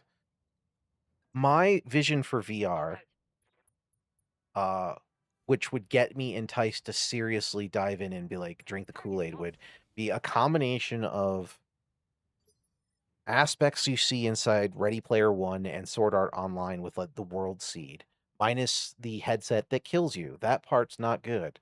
And what I'm saying is like Waiting for I orders. think it's conceivable, whether it'll happen in our lifetimes, Roger. but having it to the point where you can have, and this would go for games too, just in general, but that VR thing is part of it, is that when you get to the point where it can help Yes, Commander. you set up your MMO or your world, and then you have parameters that things work in, and then it can riff off you. So like in the books, not the movie. I'm not saying the movie was bad, but it all the dark part of the Ready Player One book was pretty much stripped out of the movie. But No. when like there's a section where he goes into like a Blade Runner area, and then like you had options to do to like you can just go in and you can shoot everyone up, or you could kind of talk your way past them. Not necessarily with a skills check, you could just engage with it and then it could respond to you. Like I if you've I haven't played them, but I've watched I think like Charlie a while back, aka Moist Critical, did I think he did one of those early AI games which are basically just glorified chat engines, and there is in theory a game buried underneath there, but it's very loose. Like they're nowhere near actual capable, but like when it can be more natural and you can and it can basically soft script very naturally, like just adapt to what's going on. So like you attack all this office building, it knows there's X many guards in the place, it knows how they'll respond, how they'll react, or and then you take this thing from there and then you can go randomly sell it to a competitor because it's got like all these variables built in. But then you could also have the story where you do something completely different. You go get a job at the place, and and then it'll give you some type of questionnaire, and then you could do some, I don't know, you know, job simulator type stuff. Like I'm just saying, like if you can get this to a much more realistic place, like it's crazy what it could do in the game industry. But like all these people who are embracing it now and trying to put shovelware out there, like you're just doing a disservice to it ever having a chance of catching on. Gunters for life. Attack failed. Nothing stops the average man right now from generating image video. It's only a platform filtering that creates means of IP owners to limit their. You're right, and we might see a rise of a new platform like Napster, or maybe and that was your next thing. I started going on the tangent, sure read it all. And it's like Napster back in the day, force majeure of the industry is going to have to adapt to the new pair. Yeah. So like what if some free service run by some idealistic people like who have been shuffling the big Pirate Bay around in those torrent sites, right? Like if we get some of those folks that are willing to shuffle it around to more friendly countries to hide it until they start feeling the heat, and you start getting a bunch of independent artists using AI in a positive way to It's on now. so that you can, I don't, whether for music or whatever, to make their own things, and then people can actually start making some money off of it. Like you start now threatening their pocketbooks even more than what's already happening with people just not buying their shit, right? Like, and it forces an IP apocalypse, right? Like, and just like the music industry, right? Like everyone's sharing everything. We're not going to buy your $20 CDs or $30 CDs or whatever, however crazy they got back in the Napster days in the early 2000s, right? And then you'll have some people who come out like Metallica. I don't know. Who will it be? I know it'll be Activision. Bobby Kotick will rise from the dead and claim this is unconscionable. But of course, people liked Metallica. People don't really like Bobby Kotick, so maybe it's not the best comparison. But you know what I'm going for. Someone will take the other side of the fence, and they will be, and it will jeopardize their popularity for sure. You looking for the sass? Is she down there? Orders. That is one of her hidey holes. I would love to leave Bobby Kotick as not existing if possible. Unfortunately, that's not the case. And as an amateur history guy, unfortunately, those who do not learn from history are doomed to repeat it, which is what we've talked has been a running theme with our industry talk the last couple days, right? Like AAA is following the Hollywood model, which, unless you've been living under a rock, you're probably aware that Hollywood has not been doing good in the last decade. So why the fuck would anyone consciously say, you know what, I want to be more like Hollywood? And yet AAA is doing it whole hog. And they're not doing well either. Speed sounds good. Rifleman said, well, think about it. Suppose I asked for a Spider-Man Thor movie that has a really good story. I could share it with, say, a few people or submit it for review. And if it meets certain quality threshold of review value, could then be published on a platform and monetized by the parent company, giving a generator a small slice. I mean, I think that is the best case scenario for IP holders. This is the reason we have like a patent office Waiting for orders. and these things was to give inventors an incentive to invent things, right? The reason we have copyright is to give people an incentive and get rewarded for creating something people love and not letting like anyone just take it from you immediately. Like, and then you have Disney who abused it and kept pushing copyright law Awaiting back orders. to what I mean. What did Steamboat Mickey finally just came into the zeitgeist, right? Like it's now you can use Steamboat with Mickey, but the rest of the newer things you can't. But I think okay, so this is going to expose some of my philosophy, but whatever. We're not going into politics, but just thought experiment here. Like Reporting critical long term, I don't know that IP is the way of the future. I think you just have to make a good product and people will buy it. And if you can't use it again, but you're not creative enough to make anything else, I kind of think that's a you problem. Rifleman said, kill the gatekeepers, let the best talent rise to the top in the marketplace. Yeah, I mean, the idea of a meritocracy is strong, but we've seen how that's worked Copy that. in practice to some extent, though, right? Like, so the way the way we all of our publicly traded companies think that profit is the only goal that matters, and then when they don't follow that, Target the shareholders punish them for it. I'm here. I don't know, a decade ago or whatever, I was looking at All right. 3D printing various aspects of it, and one of the big people, like I looked at a big block stock that was like doing 3D printing for Hershey's of all people, and then another one that did smaller businesses, and then I looked at a couple of people that did some of the CAD design for 3D printing, yada yada. Like I'm not familiar with it now, Come on, but people. Let's I get looked into started. this stuff as a business geek for a while, Target and down. whichever one of the two, the small cap or the big cap company, Commander. was getting raked over the coals, and their share price was horrible because they had the audacity not to make profit, but to reinvest it in their company to make them stronger for the future.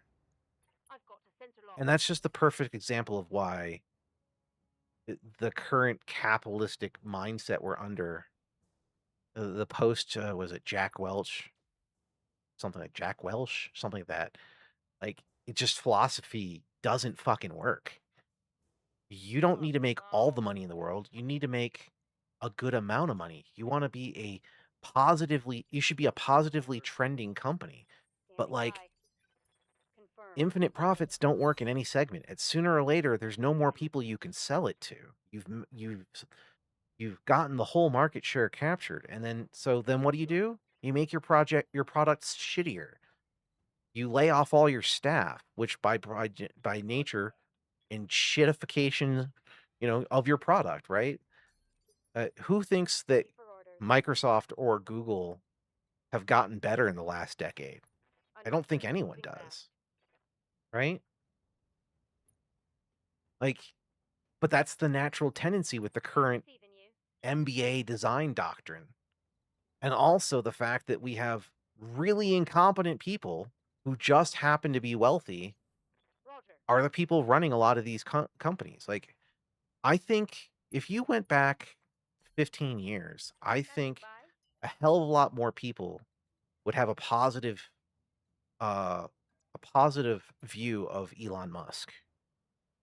But since he's bought Twitter Waiting for orders. and he's gotten much more public facing, and I feel like he's fired all the people around him who could stop him from saying stupid shit. Like, I think his image has gotten like people realize, no, he's just a fucking idiot with a lot of money. Well, thank you. Thank you very much. Like this is the thing, right? Like, and unfortunately here in the US, like we have been a cult of celebrity for a really long time. We embrace people just because they have either money or they're on TV. Like, what is Paris Hilton famous for? She's famous for being famous. Now, is she as famous today as she was, say, 15 years ago? No. But the Kardashians, they're famous for being on TV, but they got on TV because they were famous because they were famous. Like, I mean, it's a circular thing, right? Like, and then we've embraced a philosophy of like, well, they either they either have money. Oh, well, Kim was for the sex tape. Yeah, the rest stems from that. That's fair. But they got famous for something, regardless of value of that thing. But then they're famous, so that opens doors so they can do more shit. And I mean, I guess to their credit, they made something out of it. Oh, Paris. Got it. Flipped it. But didn't Kim Kardashian have a sex tape too? It doesn't matter. We don't need to talk about that. You know what I'm talking the general lines we're talking about, right? You got famous off some bullshit and then or infamous, and then you translate it into other stuff. I mean, now Madonna wasn't much different, although she had a book. She had a table book that was in that line.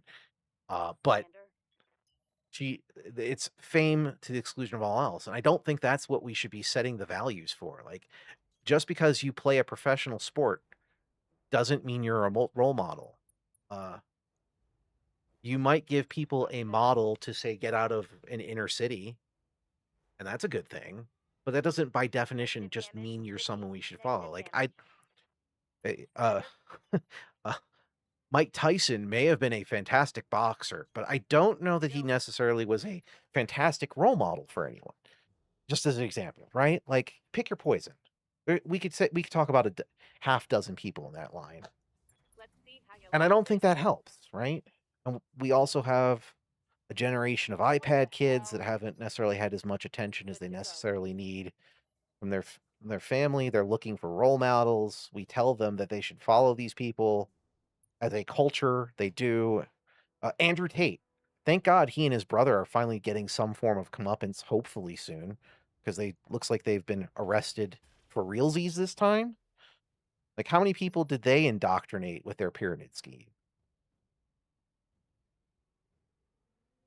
Uh, does it affect his? Well, it's the hard line of sometimes abstracting the artist from the art or the professional from the profession, right? Like, we talked about Roman Polanski yesterday in Chinatown. Like, Chinatown's one of my favorite movies of all time now. That doesn't mean I like Roman Polanski. I can make that differentiation between the two. On the other hand, I have no interest in consuming any more media derived from J.K. Rowling. I thought the original series of Harry Potter was good, but I don't have a need to, as she's gone off the deep end, I don't need to consume anything more. But everyone has to find their lines with all this stuff, right?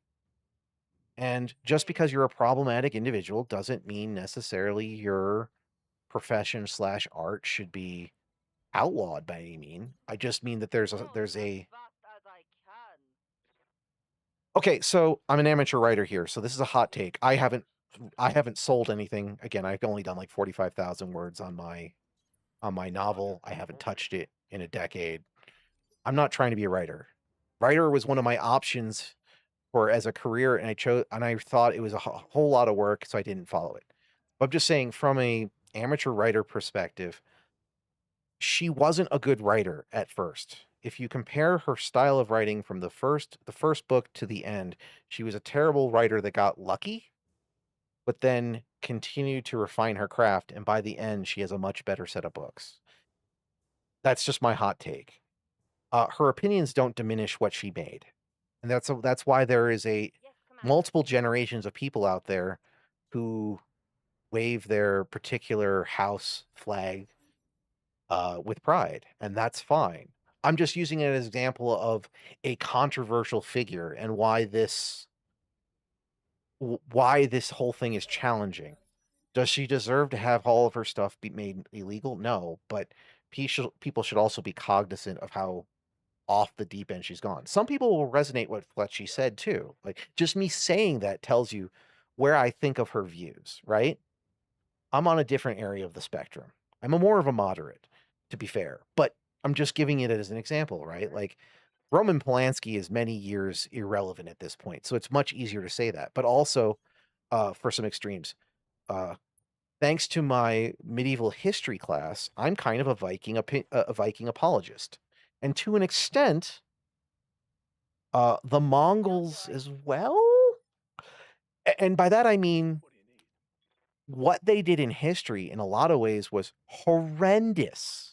But without what they did happening, uh, certain improvements over time would happen. There's an argument that may happen in the next 100 years where we may rewrite the textbook on how we look at some of the stuff that came out of the Nazi experiments with health and whatnot. Like, this is a very possible thing that could happen.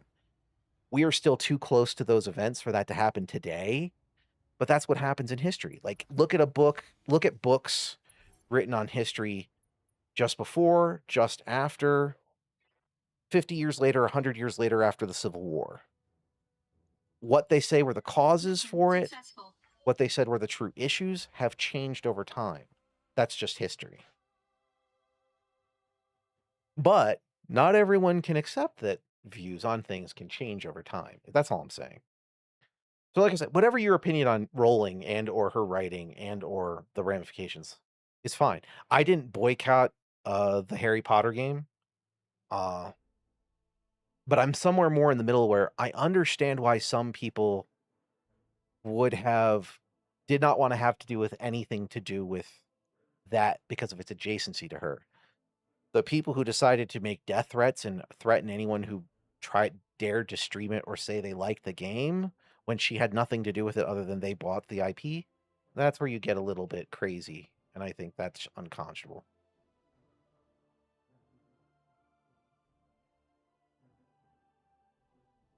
Like I said, these are the type of things that are fun to, as long as you can do it in a sensible format, are fun to debate back and forth, right? Like, don't go off the extreme end any other way. That's what we've been talking about all week, right? Moderation is the key. Let's see. Gyro XL. That's actually useful. What else do we got in here?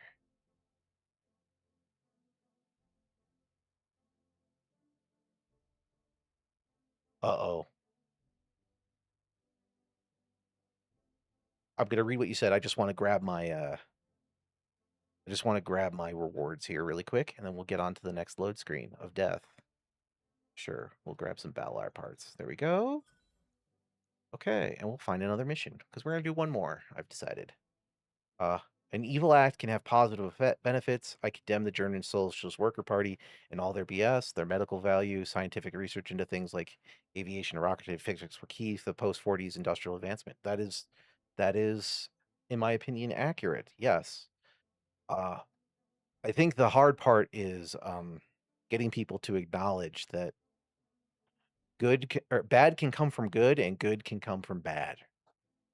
And that doesn't mean you have to condone it. And you should probably take steps to stop the bad, however it shows up. But extremes tend to be where the problems start to come out. Like, I don't know if anyone remembers Dragonlance from back in the day. But part of their history of that stuff was, I think it was called Tier or something, was like the super, super good, in good in D&D terms, place. But they were so good that they became such an extreme that the gods were like, you've gone off the deep end, and their good values were circling around to bad. There's more to it than that, but that's all I remember about it. But again, it's the whole extreme thing is the challenge.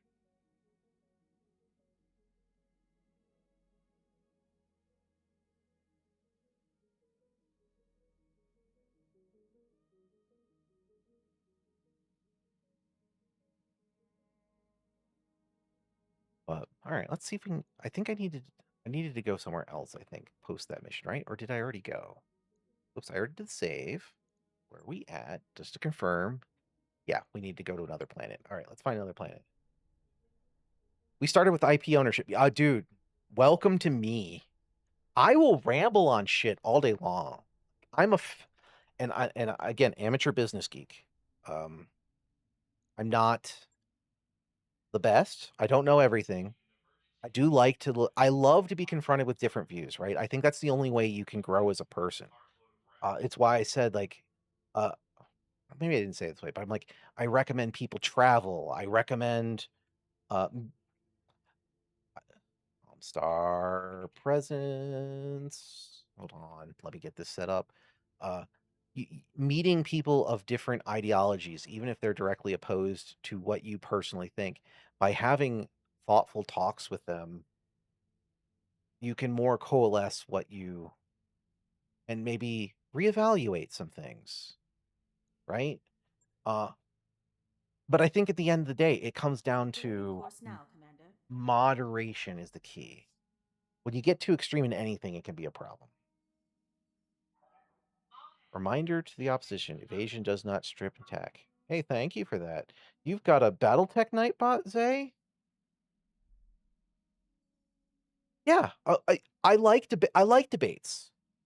And that's what, and again, as well as being an amateur writer, I like to cite my sources. This beer and pretzel kind of conversation that we've been having, which rambles all over the place. That's why we called it the Ramblecast back in the COVID days when we did the initial ones. I just call them rambles now for my talks that I've had with my friends on things. That's the kind of spirit I want. Like, I want us to have a casual conversation. I can't be Legendary Drops or Luke Stevens because I'm not going out and I don't have a list of all of my sources right in front of me. I try to refer to them try to refer to things so you know where I kind of got some of the information when I can remember. You have an idea where I'm coming from. But I also want I want to test theories, right? Like, I know I'm not always right. I try to be humble. It doesn't always work, right? But I try. Don't turn them into a toaster too quickly.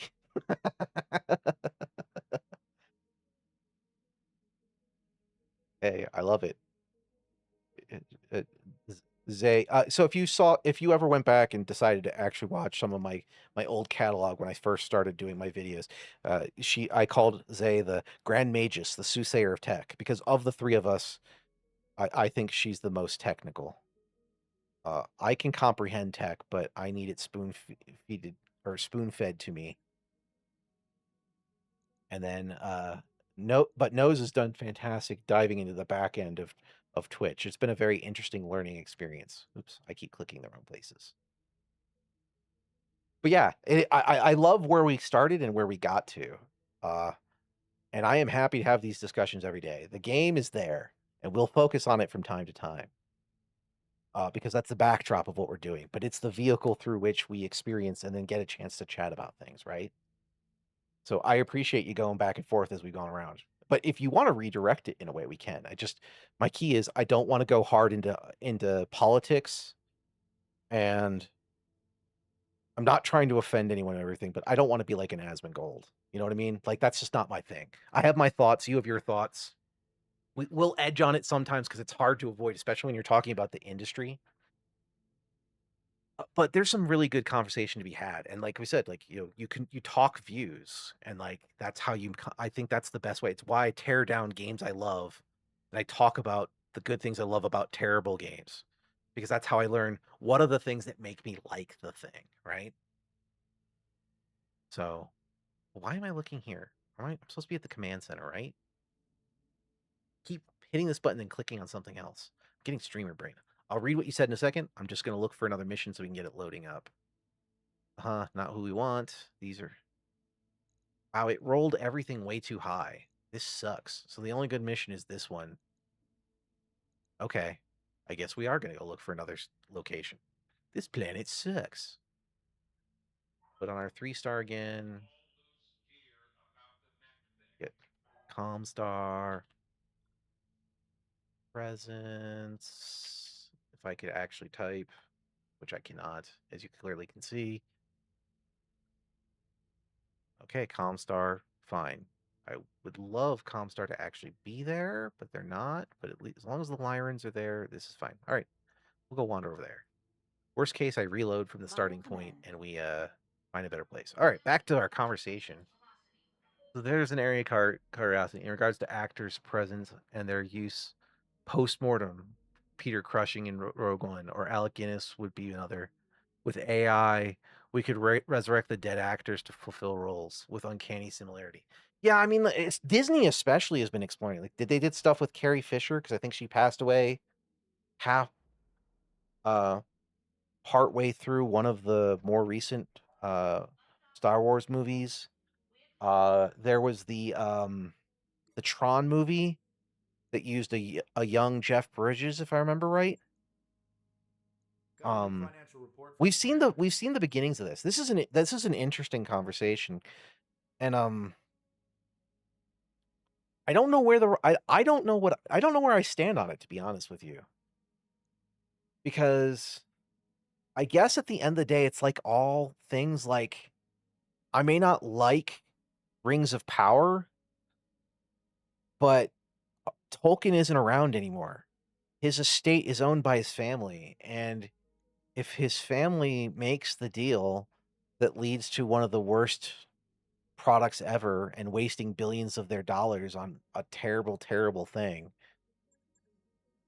I mean, it shouldn't have been made. It's terrible, but I guess it's their right. I think that comes down to needing much more stringent rules on how this can be happen. But like, you could go back and get Charlie Chaplin now, right? I mean, I don't know that he necessarily has an estate. Maybe you have to go a little bit earlier than him, maybe even.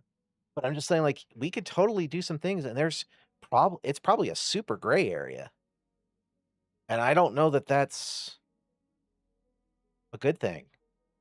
Some of it could could be very, very controversial with things you could do, or it could turn out to be amazing.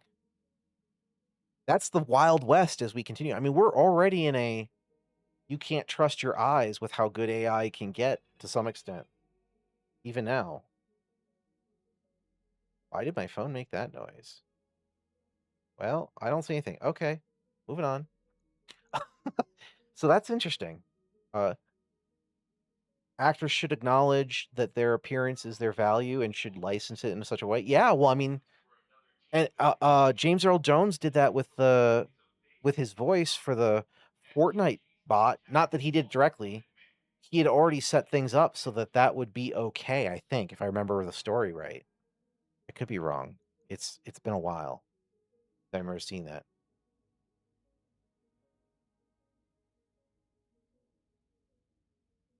But yes, this is something that absolutely is going to need more. I might do that one. That one's fine. All right, I'm just going to look at this really quick. I don't care about the Draconis Combine. Ooh, there's a Comstar mission. Perfect. We're doing it. Wait, is this a... It's a duel. Damn it. We're still going to do it. This will be quick. Free money. Why did I have to roll that? All right. Just a few for now. I appreciate it. I appreciate you messing with it today. But this is going to be a long-standing problem, right? That's going to only become more and more of a challenge as the tech gets better. It'll be interesting to see. And yet, but I mean, this we already have problems with this, like, right? Like, it's come out recently with some of the dysfunction. It's laws keeping up with technology, I think, is basically the big problem. Like, right? Loot boxes are definitely gambling. They've been gambling forever, but they're not classically defined as gambling. But the fact that AAA companies keep hiring people who have that are doing psychology of gambling and are using the same psychology, but it's that people do in Las Vegas, but it's not regulated, is a problem. This is Sparta. Um, but so like we've learned from some of the what's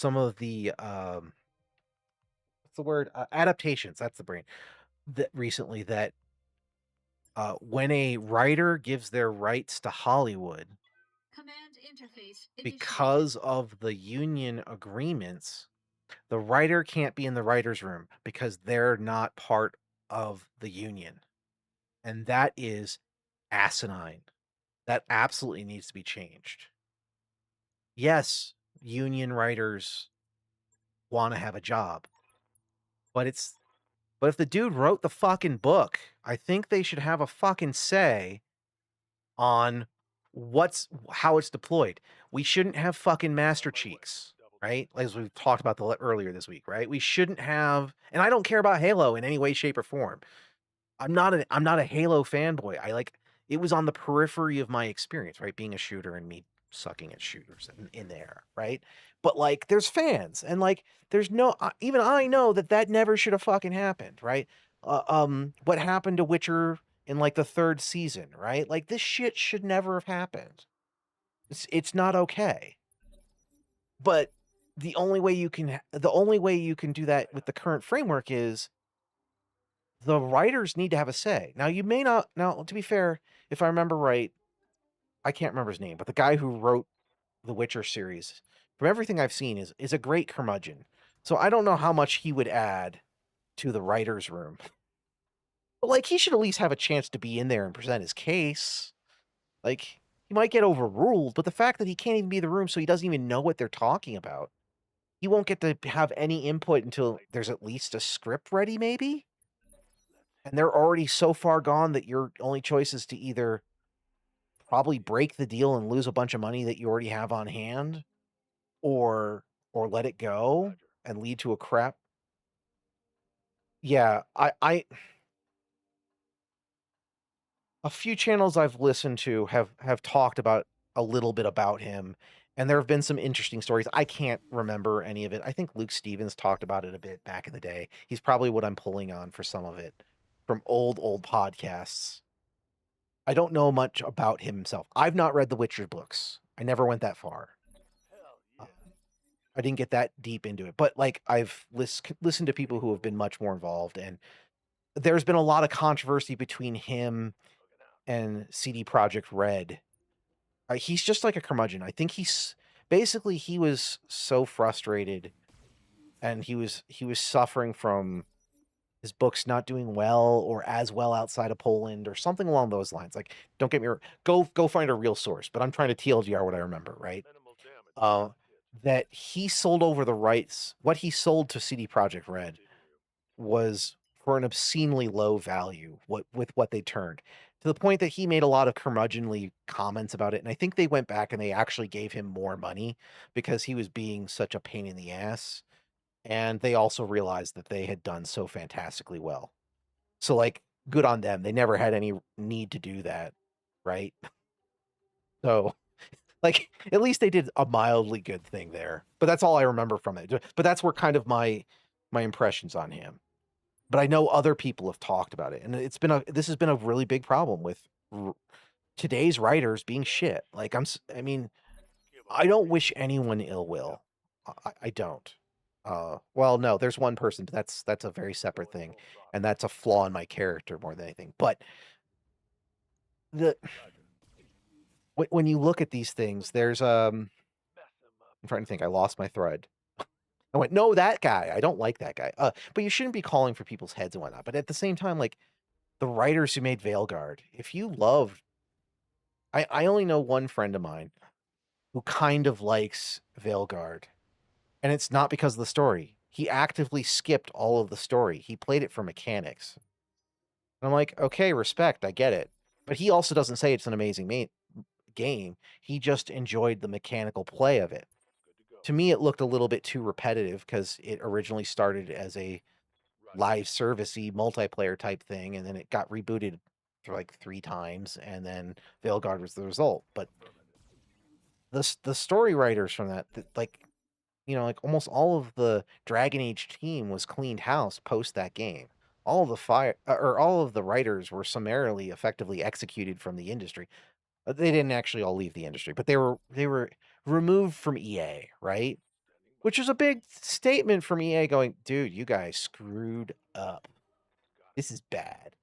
You don't know. I can't think of another instance off the top of my head where, like, unless the studio shut down, where they're just where like the parent company has just gone, oh my god, that was terrible. We're getting rid of all of you. Like the entire writing team. I can't think of it. I'm sure there's something out there. I just don't have it in my head. So like this current culture of how things are being written, the fact that people are adapting source material they don't like when they should probably not even be on the project to begin with, right? Like that's part and parcel, the hard part of this problem too.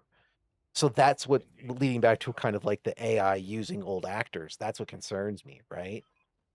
Like, do we get someone who doesn't give a crap Mission about Charlie successful. Chaplin, and so they use him to basically portray Hitler in some way, like because of his mustache? Like, that's just like an easy go-to, right? Like, but I'm sure there's other things. Like, you could just take someone who maybe had a firm belief on one thing and turn them into something completely different. I don't really want to resurrect. Okay, sorry, I was just looking at Zay's message. I don't want them to bring back Lovecraft and start spousing his worldviews. I might like the Lovecraft universe, but he also is a problematic individual by today's standards, right? The Great Dictato. I don't know that I'm familiar with that one. I might have heard of it, but I don't know that I saw it. It's an interesting thought experiment is what I'm getting at. But I mean, like, we are definitely not equipped currently with our current legislation to take care of it, right? Like, and as technology continues to outpace legislation, this is an area which can have a lot of problems, and it already is, right? I mean, that's why all the AI companies are getting sued for basically stealing the internet. I mean, sure, some of it's open use, but I think it might have been Bitey, or maybe this was one of our first conversations, Rifleman. I can't remember. We talked about like it was OpenAI or whatever was just buying rare books so they can scan them in. Like that's kind of BS. Like you should be compensating people, right? But at the same time, kind of seeing the inevitable end of this road in the great future is the death of the IP laws. Like something is going to change. Like I don't know that like pro- progress will make leaps and bounds when IP law is refined. I'm not saying people don't deserve to be rewarded for their stuff. I'm just saying, like, I feel like this is one of the big technological social hurdles, maybe in like the next 150 years. Chaplin playing a doppelganger as an authoritarian leader. Got it. Okay. So we had something like that already happen. Got it. Okay. Good to know. So I'm not surprised. And thank you for the education. Oh, and burning them later? Jesus. So that no one else so that Anthropic couldn't get a copy of it, right? That was probably their plan. So our model will be the only one that can contain this thing. Fuckers. Just that's just unconscionable. Like I mean,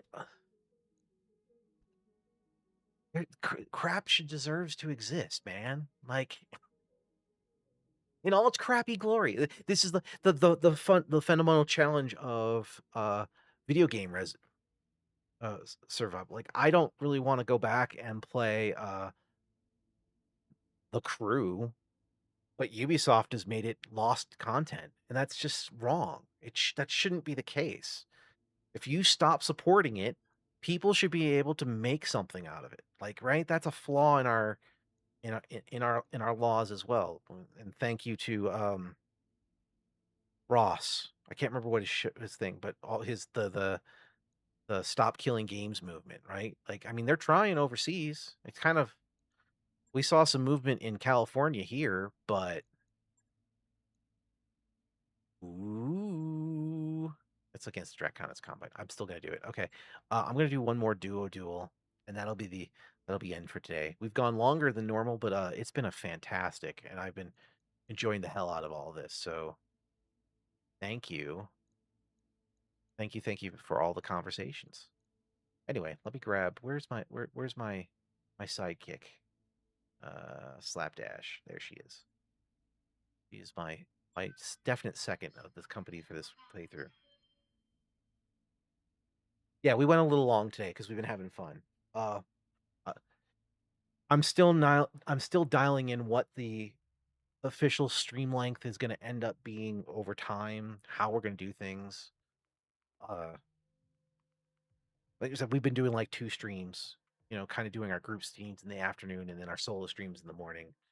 But I am trying to push towards affiliate, which I think I need, which is like 25 followers, and there's some other metrics. If anyone's curious, you too can go look at your Twitch account, and you can start setting up some of the crap and look at the creator dashboard. It's very gamified.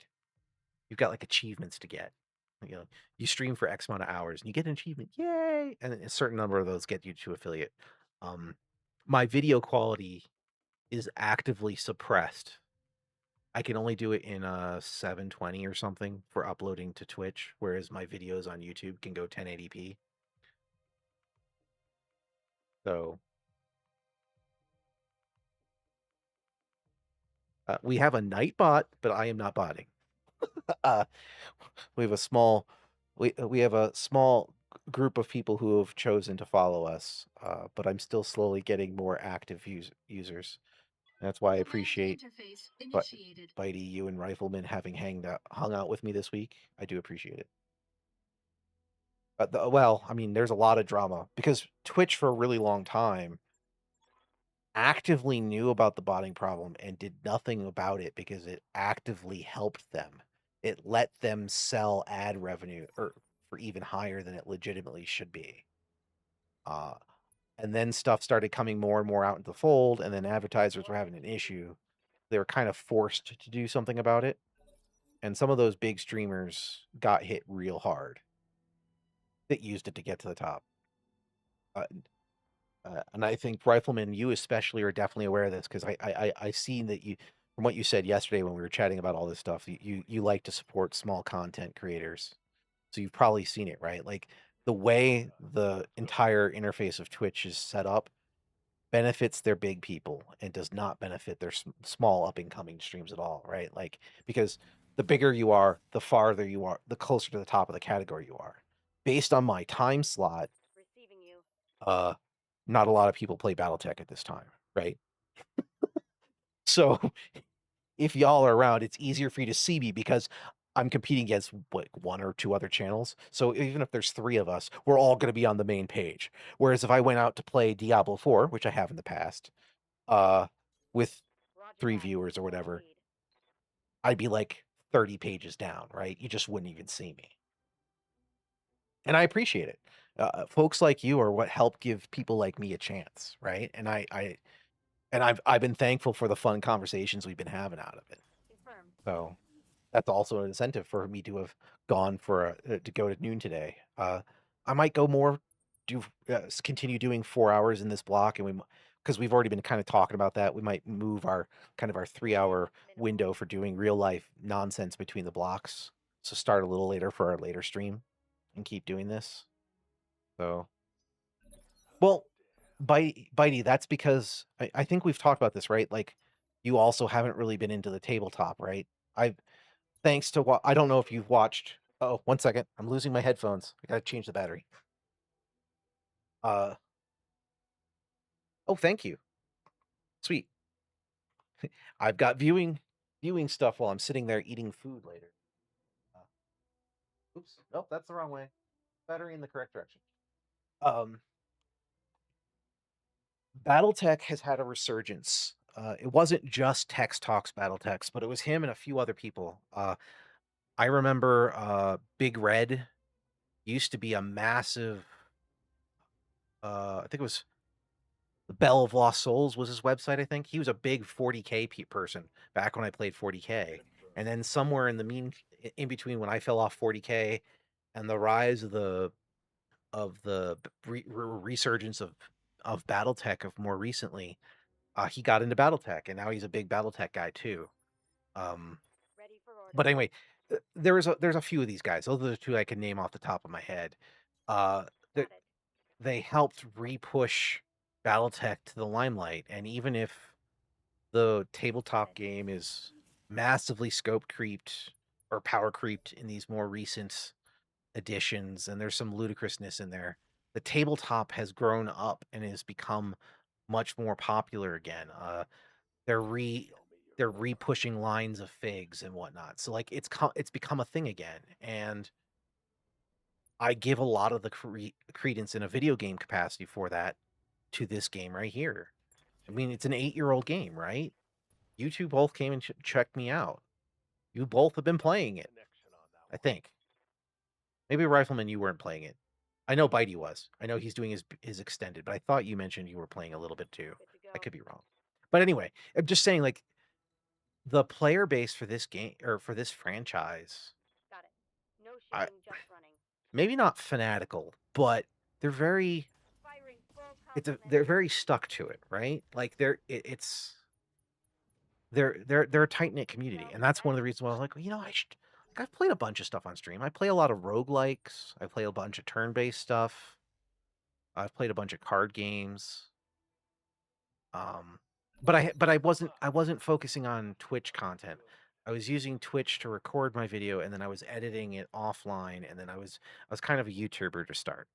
YouTube is now kind of my VOD location. I've kind of shifted focus along with Nose as we've been going along. But yeah, I mean, like, there are dedicated people who keep playing this game, and the fanboy base loves watching it or talking about it. I loved our conversation yesterday where I got called crazy. I'm like, "Yep, IR." Commander. Tex already did a real good job of pointing that out when he did his Hunchback video. IR crazy. Rifleman's approach to combat doctrine seems more sensible than mine. Solid He's got a good position, idea. Way more tactical. But you know what? If I was to play this on the tabletop, I would be doing the same thing I am here. I would have a half dozen hunchbacks and maybe a black knight in the back line, and I would just be charging at you full line, and I would lose most of my mechs in the fight. And my hope is that I'm able to rock'em sock'em robots you before you're able to take me all out. That's what I'd be doing. It's a niche Western approach to big robots, and the East Gundam approach, which has a lot of samurai calls. True, yeah, true. And they do have an amazing setting. It's every bit of dystopian as Mission 40K successful. with less humor built into it, I would say. Right? Because I mean, like, the orcs were just a joke faction to an extent back in the day. They've done a lot to flesh out the orcs, but they used to just basically be soccer hooligans back in second edition in 40K, right? But there's a lot of interesting stuff in these shades of gray uh uh um settings. Well, 3050 would be what? After the clan invasion and like some of the early aftermath stuff of that, right? Wouldn't that be the point? It's close enough where you can have Intersphere mechs have a little bit of clan tech and it not be crazy. Would be my if I'm thinking right. That's at least that sounds roughly around the right time frame. I might be off by a couple bit, but like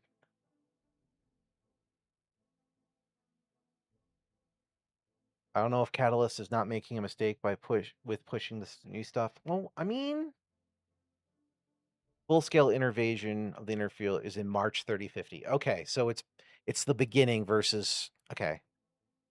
I remember this setting of this is like 3020. Okay, yeah, actually that makes sense. I forgot the exact date off the top of my head, but it was inner sphere area. Well, I think that's like the golden era when it was super popular back in the 90s, and I think a lot of us grognards from that era have fond memories for it.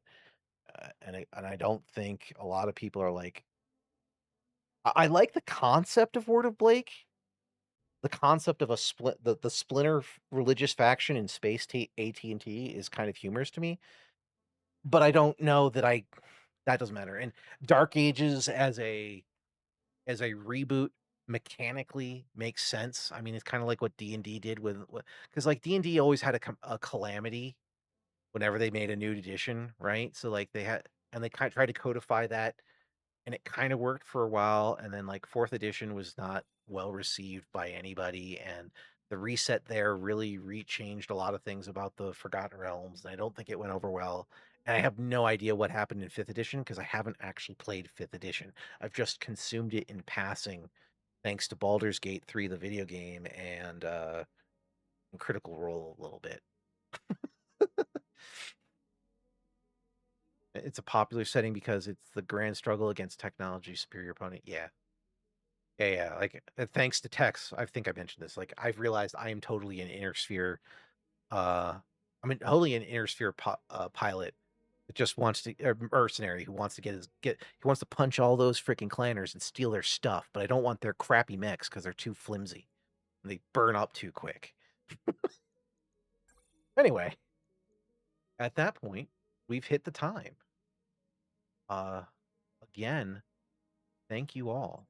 I will switch my screen here. I know today was an impromptu. Thursday is going to typically be my day off. I think Thursday and Sundays are kind of roughly what I'm doing. My between I don't know that every day we'll necessarily do a group stream in the afternoon. Sometimes we might do stuff where we go longer and whatnot. But because we're having the friends visits come in tonight and be here over the weekend, I know we won't be streaming quite as much. I think we're gonna try to do some morning streams because they'll probably be asleep. Uh, but we'll see. So I don't know how close I'll stick to the normal schedule, but I promise it'll continue and we'll be continuing full force for sure on going on Monday. But I expect that I'll have some intermittent streams in here in between. But either way, Bitey, Rifleman, and everyone else who is here, Cray, my brain is now Swiss cheese from streaming for a lot. Well, I'm still getting used to this, but thank you for supporting me. I appreciate you for being here. Yeah, echoing Nose saying what I'm kind of saying. I thank you for the support.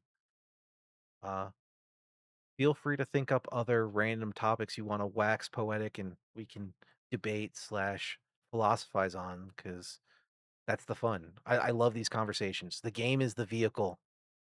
Y'all are the purpose. So thanks again, and we'll see you soon. Maybe this afternoon, maybe not. I don't think we're doing another stream because I think we're preparing for visitors. But I don't know. You might be surprised. We'll find out. Anyway, see you soon. Peace.